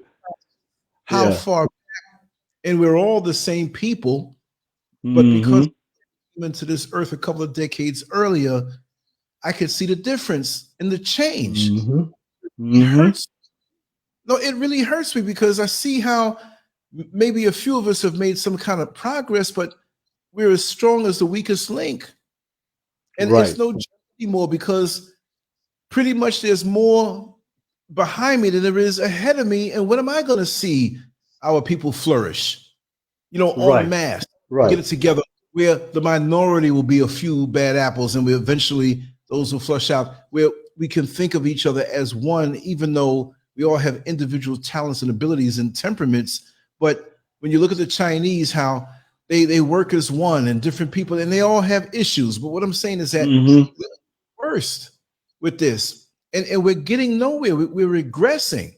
I mean, it's to the point where sometimes, even the other day when I was with Miss SCURV and we were riding down into town, and I'm looking around even out here, how many people are just not aware on a basic level And we're thinking about almost parasitic to each other. We don't even understand the unity. We're trying to get something from each other or smear each other.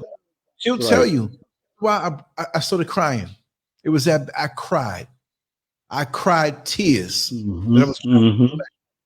Because it's almost like, and I'm not thinking this, but I'm like, all this stuff that collectively all of us are trying to do to speak some life into people.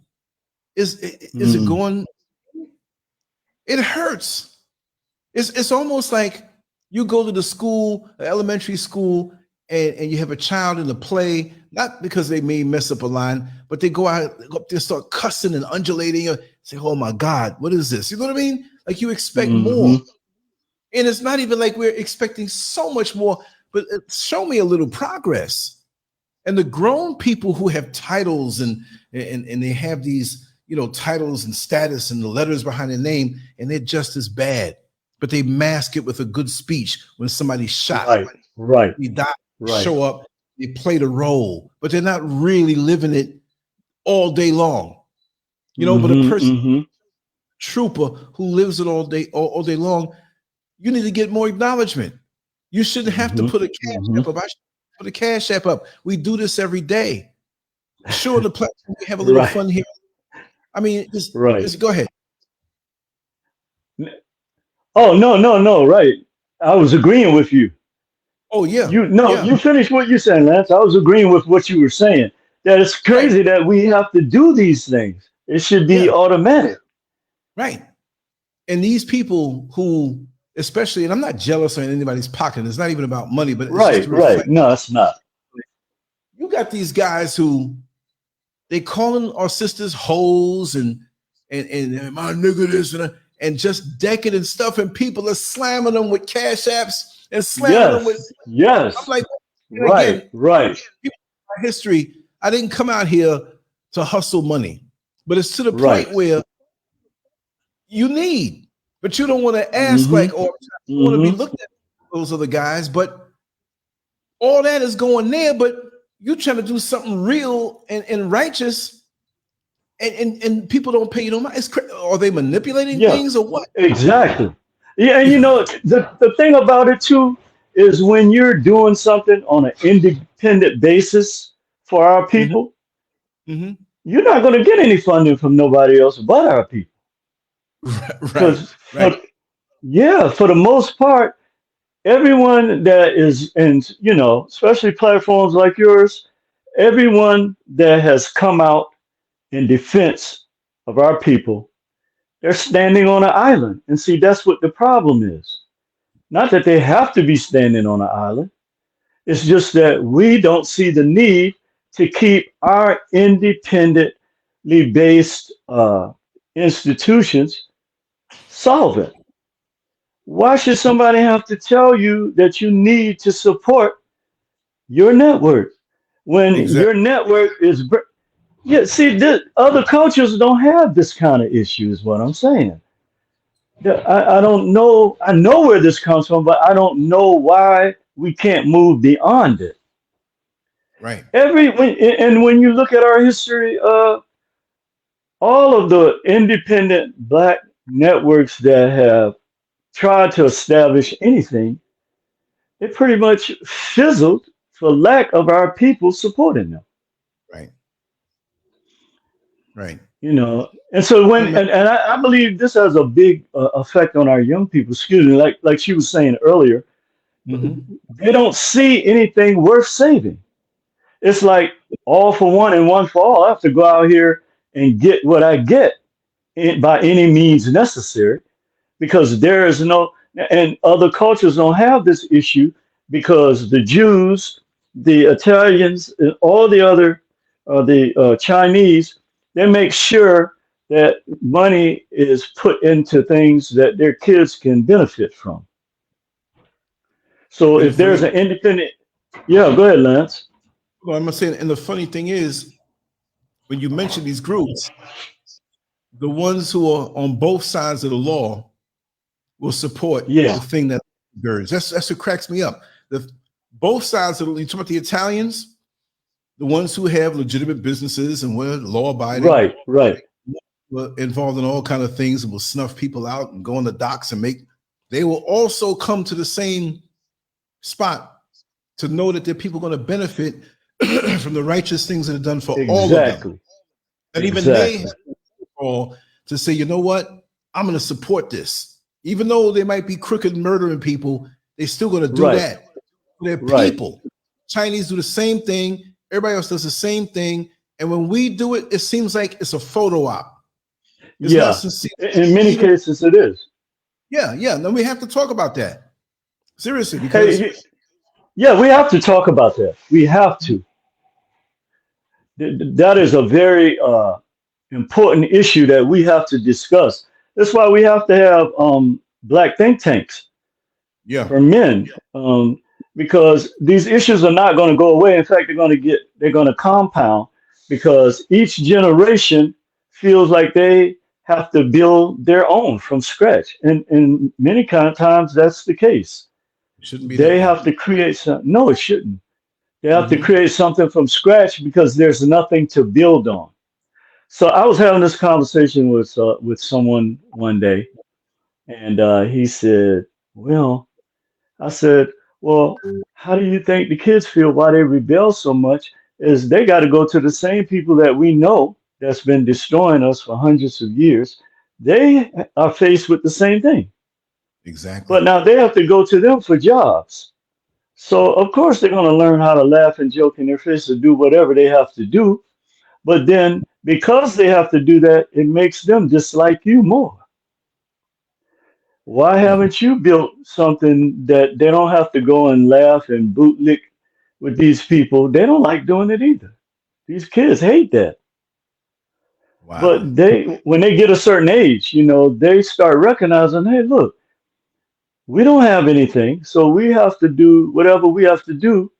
This is behind a lot of crime. In this country, if you don't have no money, you're not going to eat and you're going to live on the street. If you don't have a job, and this is not making no excuses for them, if you don't have own a business or have a job, where's the money going to come from? That's right. So what they taught our people was to implode. In other words, to be predators against our own community. And so we live off the trauma of each other, the trauma and suffering of each other. And in many cases, we create this trauma. And the kids, you can't blame them because they don't have another blueprint to go by. What you're going to tell them, all these other kids from other cultures riding around in these expensive new cars that our people have given to their parents. And now their generation that's why white people can't make this argument, oh, well, we didn't put you in slavery or we didn't have you. No, but you're benefiting from everything that we did as a result of that. And our kids are not. Yeah. Oh, hey, man. Hey, give me about another 15 minutes. I'll be with you. Okay. Oh, yeah. That's one of the youngsters I'm dealing with. So anyway, if you got to go, brother, because we're going to have you back time and time again. Yeah, my youngster is here. I told him at 2:00. Pull up the appointment. So, yeah. So yeah, man, it's been great chopping it up with you, brother. Keep up the good work. Those hits from Ghana, man, they are very encouraging. Because I love it, man. I love it. Yeah, I love it. Thank you. And to the young sister, thank you for coming on. We didn't get a chance to collab too much, but thank you for coming on. Thank you, Mr. Frazier. I've listened to your shows previously before, and I do love it. I love the way you speak. You're calm, but yet you're passionate. You're educated, and thank you for coming on tonight. Well, thank you. Thanks for the kind words. Brother Lance, as always, man, I can never find enough words for you, brother. Nibiru. And, Just keep up the great work, Thank you, man. brother. And I'll be hooking up again with you soon, man, when you get out of the hell they got trying to put you Don't in. keep us waiting too. Their hell. Okay, brother. I'm gonna stay up with you, man. Okay. All right. Thank Peace you and so love, much. brother. Okay. Thank you. All right. Peace. Yes, Master Glam. Thank you for coming on in. And like I said, I don't know if there's anything more that you wanted to say, but we're here. And like I said, we're gonna keep on rolling, and give me some show ideas. I mean, we can still do some stuff during the week, even though I'm on a ban on the other channel. But like I said, I'm gonna still keep on creating all over the place and make some content. Do so. I can't believe how fast the week went. But man, tomorrow's Friday. Unbelievable. But anyway, sis, I will talk to you, and let me know if you have any difficulty getting into that new platform. And we're just going to mold everything to make it easier for everybody. And it'll take a while for everybody to understand. So, we're going to keep on growing, making things better. Like I said, beginning of 2023, we're going to make things better on this side of the world. You know what I mean? And more interactive way. If there's anything you want to talk about, we're going to talk about it. Because I dare anybody to bring up any type of topic, we're going to talk about it. We don't run away from nothing. We're going to talk about it. Master Glam. We do need to talk about it. It's a lot of stuff that we need to talk about. And I'm so grateful for you, Lance, and the platform that you've created, the platform that you've just nurtured, and oh my God, we're very, very, very grateful for you, because a lot of the messages that you have out here, like every day is a different nugget, like every day, and it's like so many different nuggets. Like these are the treasures that our community needs. And like I was saying, like, we can do this, it's not rocket science. We need to have more compassion. Yes. And it really starts with spirituality and us accepting ourselves and loving ourselves, creating the right environment for our children, for our families, healthier environments for them, so that we are healthier and we are healthier people. Because once we're healthier physically, emotionally, a lot of things will start to change for us. And I believe that will come for us. I believe that each and every day that there is a new change that is going to come about for our community. And it may take us a while for us to see some of those changes in Maybe. certain areas, Mm-hmm. but we will see it. We will see it. And I like I said, it starts with the spirituality, and we will continue to talk about that. I will talk to you later in the WhatsApp, because I do want to do the shows, but I am a mom, so they're always here. There's always noise and stuff like that. Just let me know. And like the messages. What? Just let me know whatever you want to talk about, and I will set it up. Yes, but I really like find that the messages that we have, like the words that we want to share, are very important. So that's why sometimes, I might not come on, when I want to, because I'm a little bit of a perfectionist, but I want people to really hear me and really feel what it is that I'm trying to say. Because I do respect your platform and I respect our people. But we're gonna get there. It's gonna take us time.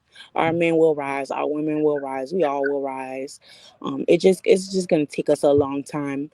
Because whether people want to admit it or not, it has taken us, Black people all across the planet. It's taken us a long time to really find ourselves in the balance of, so-called where we used to be, and those type of things. But I believe that we will get there little by little, because we're awakening each and every day, and it's not something that is to be taken so lightly. It's something that's very important. And when something is very important, you want to give it your time, you want to give it your compassion, and just every bit of you. So it's going to take time, but we are going to get there. It's already happening. It's already happening. to get in. But I'm an artist. I have the patience and the everyday stick-to-itiveness. When you cultivate something and you love it, you know, you mold it and you look at, you hold it this way, you hold it that way, you perfect it. I mean, not perfect. Maybe we can't make anything perfect, but we can perfect it. We can move closer to making it better if we apply ourselves every single day. And there's a joy in that, that every single day when the sun goes down and you've been working on something, even if it's something minuscule, it's something minuscule that you brought it up a level for that day. And that thing that you accomplished justifies that day. That's, for me, that's the kind of mindset that I have. 22 years out here on these internet streets, and I have just as much enthusiasm for what I do, because it's just stroking it like a pen, a pencil, a paintbrush. Every single day, it may not look like a lot, but when you add day after day and 7 days a week, 30 days a month, 365 days a year, and you step back, other people know everything hits them at one time, and they see all the work from each part of the day.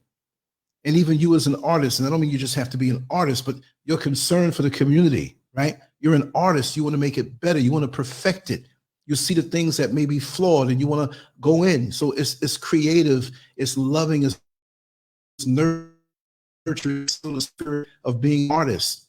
And so you take your time, one child at a time, one adult at a time, one conversation on the bus, at the break room, at the job, supermarket checkout line. You exude this energy and it goes out into the world. It's a matter of time before your change comes, and you made a change, even though it seems like dry soil that always soaks up the water that you give is still going down to the roots, whether you know it or not. And even though I may not be here when everything comes back that I put out, but I can go to rest and transition, having a joy, knowing that I did so much, but I'm not even caught up in how much. Just every day you live this, to know that you made a difference and validate your life with the purpose that you were put here for. Yes, like you literally hit the nail on the head. Like literally, this is what it's all about. Like people think that we have to do something big and drastic.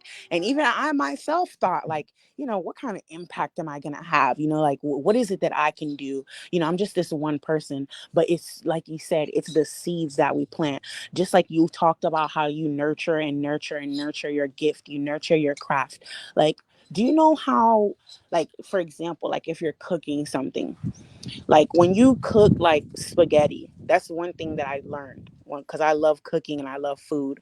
And I started to learn that when you cook your pasta sauce, your marinara sauce, the longer the sauce cooks, with all of those herbs and stuff, those things that you add to it to give it flavor, to season it, the rosemary, the thyme, the onion, the garlic, the shallots, all of those things, those are little ingredients, just a little bit of the puzzle that is going to give it that big flavor, what you're waiting for at the end. But it takes time, and the longer that it cooks, the longer that it simmers, the more that the juices and everything comes out of those herbs, becomes extracted and creates that goodness that you're looking for.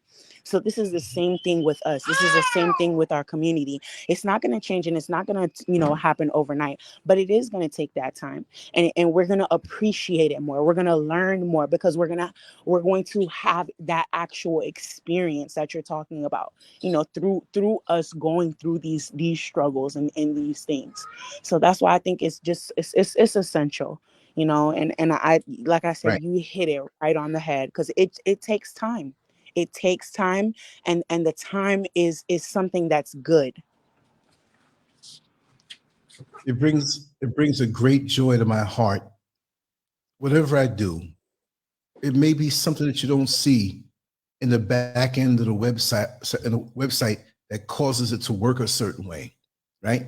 I'm going to make a graphic and link it to the Telegram room right from the site. That's what I'm going to do probably for the rest of the night, because I'm going to detail it right and get it the right size and get everything just right. Boom, somebody will see that. I'm going to remove certain things or reduce certain things on the homepage of the website. You add some color here where there was none. You step back and you go look at it. I might have a conversation with somebody who's gonna or wants to be on the show. We're gonna discuss how we're gonna do it, what points. See, there's always something. I got some stuff coming this weekend. I got to reach back out to some of the people who want to come on. It's just beautiful. As long as you know, and then we can back up and tell some jokes sometime and have some fun. I may know people that reach out to me and say, Lance, I'm feeling down. Come on, man, let's act crazy and let's have some fun. And then it may not be me who started it, but I'm saying, you know what? I'm gonna act a fool tonight and tell some stories. But we got to kind of keep it, you know, a little raw tonight. You know what I mean? And people say, well, why is he doing this? Well, there's somebody out there that needs that. We got to be able to laugh in the trenches and talk about certain things. So there's many gears on my vehicle, you know, not the car vehicle, but in ourselves. We speak many languages. I mean, I just speak English, but I speak many languages. I can reach lots of people different ways when I figure out their rhythm. It's like two boxers going out there. In the first round, they hardly throw punches because they're feeling each other out, seeing what they're vulnerable for. And as the fight progresses, they take some chances. Now I know your style. Now I know and figured out how to get to you. So with Black people, pretty much there's nobody out there that I can't reach. I'm not saying that to be braggadocious or some narcissistic thing, but I've been Black all life. How's a white man who studied Black people going to step in my neighborhood and tell me how to deal with my people because you read a book or you talked to somebody? This is the skin I'm in. I have the experiences. Many basically have had similar experiences under this colonial rule, whether they want to face it or not. And the very thing that they've inflicted on us is the very thing that can bond us together because we have similar experiences. You know, when you're in public and you see some little crack or some little racist person and you're in a store on the line, you look to a sister or brother that you never saw before, you don't even know them, and y'all know what that look means. It's like, okay, this is one of them. We got to deal with this right now. Just like a child knows its mother. The mothers, they may start to act a little bit, look at a certain way. Okay, I must know because we're looking that way. It's a psychic connection. And they come with this negative psychic energy that's destructive against us, so we don't unify with each other. That's why they hate to see us speak in our own language that they cannot decipher. I had this white woman one time on a job many years ago. And I said something to one of the brothers there in a certain way. It was innocent. But later on, she was asking other people, what did Lance mean? And she called me into the office. What does it mean when you said this and when you said that? And that was a long time ago, too. She even went up on my MySpace page. And I was you know, that a long time ago. It was speaking things to the job. And she went and she was a Karen, but she was a supervisor. And she called me into the office again because she saw some of my other things. And I let her know, I said, it's not really what I said on the page, in that particular page. It's the other stuff that you can't stand that I wrote. And I don't care because that's my own personal time. And as a matter of fact, going there tonight, I'm going to write more. I might write about you. So, you know, they can't. This is why I'll get a strike real quick. Because they know they're waiting, braced. Okay, he's going to mess up. He's going to go across the line. And I didn't even cross the line, right? I even brought facts and appeals on it. And I know the decision. All right, go ahead, no. They don't like to see this. And you're doing this, you know, every single day. They hold your numbers down. I'm supposed to be discouraged. Oh, he's almost 60 years old, so he'll get discouraged. No, I'm not. I ain't got nothing else to do except be all up in your backside for all the things that I've been through and to hit people to what we need to do from my experiences, where from your experiences, you can help other people too, because our experiences overlap, but there's certain things that are unique to you as a Black woman. There's certain things that are unique to you as a Black woman whose origins are from Haiti, right? There's all this overlap we got, and we mix it all together. We can become an impossible force to a lot of us don't see that because we're all categories. They throw all the categories on us. LGBT, and I'm from North America, and I'm mulatto, and I'm mixed with this, and you know, I make this amount of money and you're poor. So we fighting against each other over the categories. We all can't be brilliant and college educated. Look at the Chinese when they come over from China. And you have that older Chinese man or the father who don't speak a lick of Chinese, but he sent his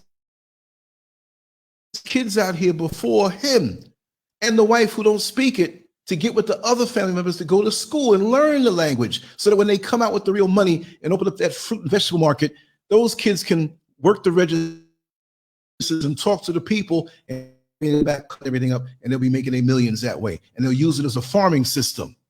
And those elders probably never learn to speak English because they have their family around them that are going to go on after school to become the doctors and lawyers in that Chinese community in America. But we don't see the multifaceted part of it. I'm here in Ghana, walking around. You see us walking around. You're going to see us walking around tomorrow. And I'm seeing the opportunities. And the folks that are here sometimes that do have attitudes or think you're a threat to them, you know, they don't want to talking with, and you tell the sisters, like, listen, this stuff here is so inexpensive. If we can bond and have a connection on an international level, we can make so much money and make it where we can serve each other. We make that money on this side. We can build like a big hotel-like space and have schools, send children out here, you know, under good supervision with their teachers and their parents, and they can learn the motherland in different places. And, you know, we can join up that way. We don't think that way. We rather stay in the same little neighborhood we're in. We get a brand new car, got to go to one little job and pay and do overtime and don't go nowhere. And guess what? What are you doing for your children? To hell with that car. Get your little Corolla, get your little something, whatever, and think bigger than that. The clock is ticking. The time is running out. Not because I'm this age, because in my mind, I think forever. I'm going to transition. And like I said, I have more behind me than I do. Well, I'm almost 60. I'm going to be 120 years old. Yeah, that's cool if I am. But if I'm sitting here, you know, and can't do nothing, I don't want to be here. I want to be effective. I never think about like, oh, death is the end. That's just another gear. But if I can do what I do here on this level and be effective, that will guarantee that my next level will be something that will be easier to transition into. But if I have seeds of greatness inside of me and I sit here and I hate him, he think he all that. Oh, who she thinks she is? She ain't talking to me. Oh, they think they got more. Man, I ain't got no time for that. Today was the first day I even left out the house in 3 days. I got up and did my work right here. It got late. Got up the other day, did my work right here. It got late yesterday. And today is the first day. I just went down the road a little bit and came back. Boom, to do the show. And I'm on a band.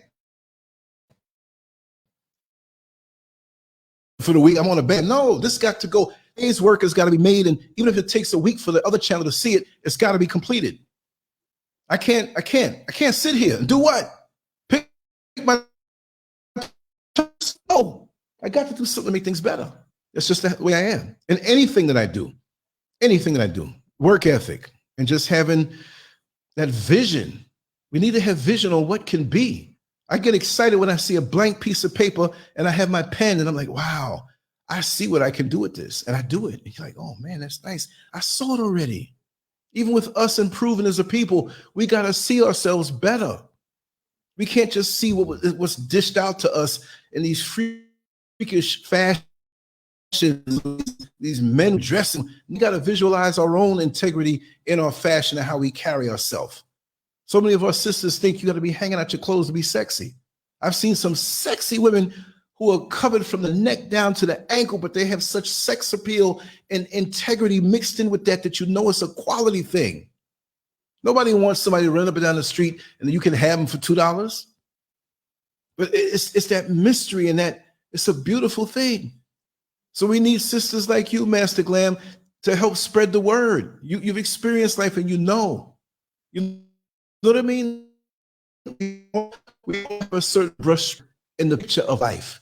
Your brush may have a certain color on it, maybe a certain size, maybe a certain category, but in the whole overall picture, I stroke it my way, you stroke it, and we get a million strokes on there, and we can make a beautiful mosaic, a beautiful picture of all of these different conversations and experiences that we bring together. This is why I keep it this way. That's why I encourage people to come on to the show. I'm not going to censor anybody if you're talking something real. You know when people talking a stupid yin yang and whatnot, and they come with their egotistical agenda, whatever. When you're speaking sincere, that a lot of times, Lance, you still there? I'm kicked back enjoying the show. You know what I mean? Yeah. You know, sometimes it's like, Lance, you still there? Yep. I don't have to talk.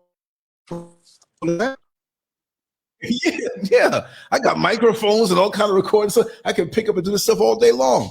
I don't have to interrupt nobody when they're sharing their experiences because I will learn something from it, even if we had similar experiences and maybe I extract just 3%.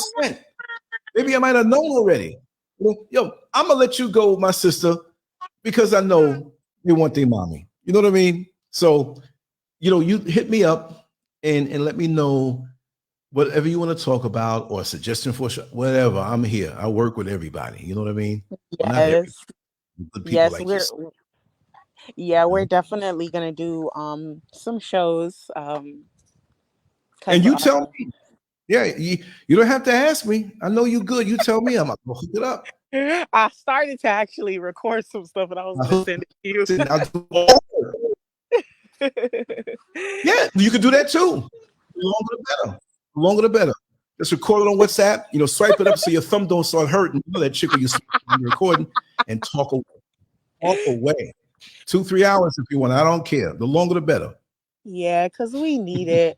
And I just want to say, just lastly, just one more thing. Just like you were saying, you know, it's so many of us that are so different that I think that when people like hear us talking about like spirituality, or just our empowerment of Black people, they think that what we're speaking about, like it has like a certain type of look or a certain type of aesthetic, like they have to be that type of person, and that's not what spirituality is about. You know, we're all different, but we're here because of our spirit, because we spiritually connect with each other. We're all spiritually aligned. So this is really what it is that is connecting us together, even though we're all different. You know, we might hear messages differently or value certain things differently, or, you know, eat different types of foods and stuff. So if you hear something on the show and, you know, that's not, you know, how you're living your life right now, don't think that, oh, well, you know, I can't be this way because, you know, they're saying that it has to be this way, you know, because really then you're putting yourself back into the box of religion. So that's really something that I just wanted to say. That's the last thing I wanted to say. Just, I really wanted to get that across to anybody if they're ever feeling like, you know, they have to be a certain type of way to be spiritual, or they have to be a certain type of way. Even some of the things that we talk about on the show, you don't have to agree with everything that we talk about. But, you know, take what you from the shows and use it for what is good for you. That's the message. Exactly. Look, when a person goes to Golden Corral, do they all line up and get the same stuff? Some plates look completely different. For those who don't know what Golden Corral is out of the country, it's an all-you-can-eat kind of buffet kind of place, right? And they line up the food, and you can pick, oh, I want some broccoli, I want some potatoes, or I want some of that cheesecake, I want this, I want that. No one says you take the same amounts of the same certain foods. You can't eat all of it. Even if you took a spoonful of each one, you'll bust. And you have a sick stomach too from all those different foods, right? You do it the way you want to do. We all walk different. We all talk different. We all swim different. Those of us who know how to swim.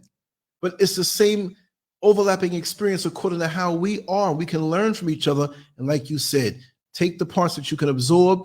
And you may think that, well, I can't do this or do that way. And later on you can, because you understand it. You see what I mean?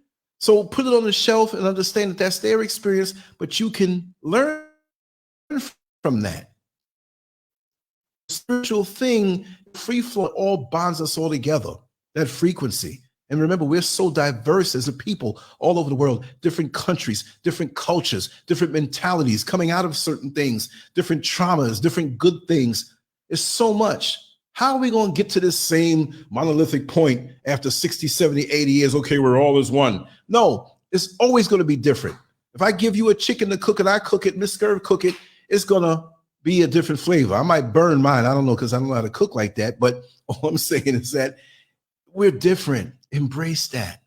But we're all family at the end of the day. Thank you, my sister. Thank you so much. And I know that you have your young ones to deal with right now. I'm going to wrap this down. And yes, she's out right now. So yeah, I don't have to put any fancy banners around. I'm going to leave it like this. And like I said, we'll be back tomorrow at 10. I keep saying 10 because it's 5 p.m. Eastern Standard Time. This ended up being the evening show. It was a little early because Brother Neil Frazier wanted to do it at the time that was good for him. And he's on the West Coast, and I'm way over here, 5 hours ahead of the East Coast. So I was like, okay, we compromise and do it around 8. So right now, we already know that it's what time is it now for me? What time? 10:38 for me. So I'm 38 minutes into the time that I was doing the show, but most people don't know because I'm on a ban. So I have to wait to download this one over to the other channel. And for those who follow instructions and know I put it out there enough, if you didn't see it, you'll see it eventually. Anyway, much love to you all. I will see you all. We play a little music here, and we'll head on out. Okay, what am I going?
John Hawkins showed up in our country, telling us of a land filled with luxury.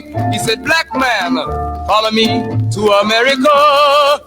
There you'll find more gold for your labor. Our foreparents were tricked on to his boat. Since that time we've been wrestling with the goat. We landed here in Jamestown, Virginia, 400 years to suffer. So my friend, it's easy to tell, white man heaven is black man hell.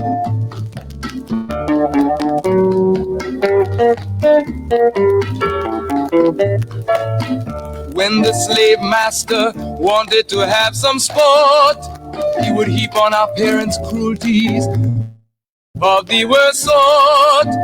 Burn them at stake, hang them on trees. His ears were deaf to our parents' pleas. Though you were pregnant, black woman, you pull the plow. Like a horse, like a dog, even a cow. He filled your womb with his wicked seed.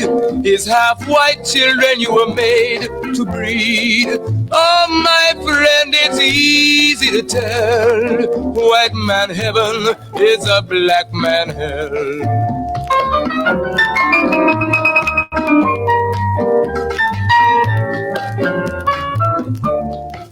So-called Negro, open up your eyes. Black man everywhere is on the rise. He has kicked the white man out of Asia, and he's going fast out of Africa. With every ounce of strength and breath, his cry is give us liberty or give us death. The whole black world has their eyes on you to see what the so-called Negro is going to do. So my friend, it's easy to tell, our unity will give the white man hell.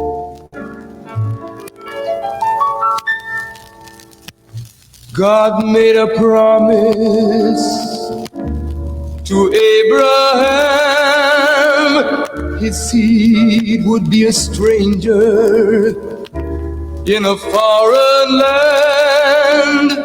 They would suffer and be afflicted 400 years, but he would come, wipe away their tears. Our God and Savior, Allah has come. He has declared the white man's day is done. He has given us a divine messenger, one prophesied to come. His name is Elijah. We now can stand up the whole world to tell. Our God has come to give us heaven and take the devil into hell.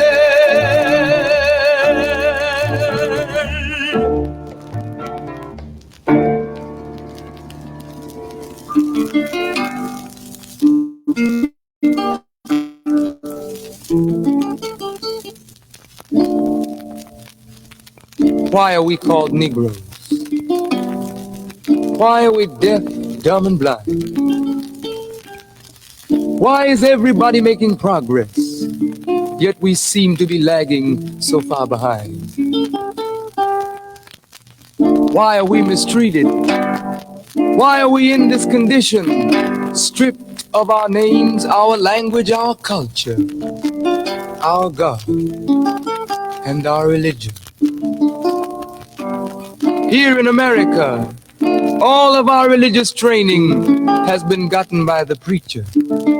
He has told us of a heaven way up in the sky that we can't enjoy now, but rather after we die. But all of the years that we're living, for us there's nothing but hell, pain, torture, and misgiving. Yet the Bible speaks of a heaven filled with material luxury, which the white man and the preacher has right here, so we see. So my friend, take it for what it's worth. Your heaven and your hell is right here on this earth. So let's check back into history, which rewards all research and tells us plainly. Before the white man gained entry to the East, he was living in the caves of Europe, a ravenous beast, eating juniper roots and eating flesh raw, till God sent Moses to civilize him and teach him the law. Then, following Marco Polo, an explorer, he gained entry into Asia and Africa. From China he took silk and gunpowder. From India he took jute, manganese, and rubber. He raped Africa of her diamonds and her gold. From the Mideast he took barrels of oil untold. Raping, robbing, and murdering everything in his will to take a man who's born to be free and bring him down to slavery, to sell a man as merchandise. On his body put a price. Oh, my friend, it's easy to tell. White man heaven is black man hell.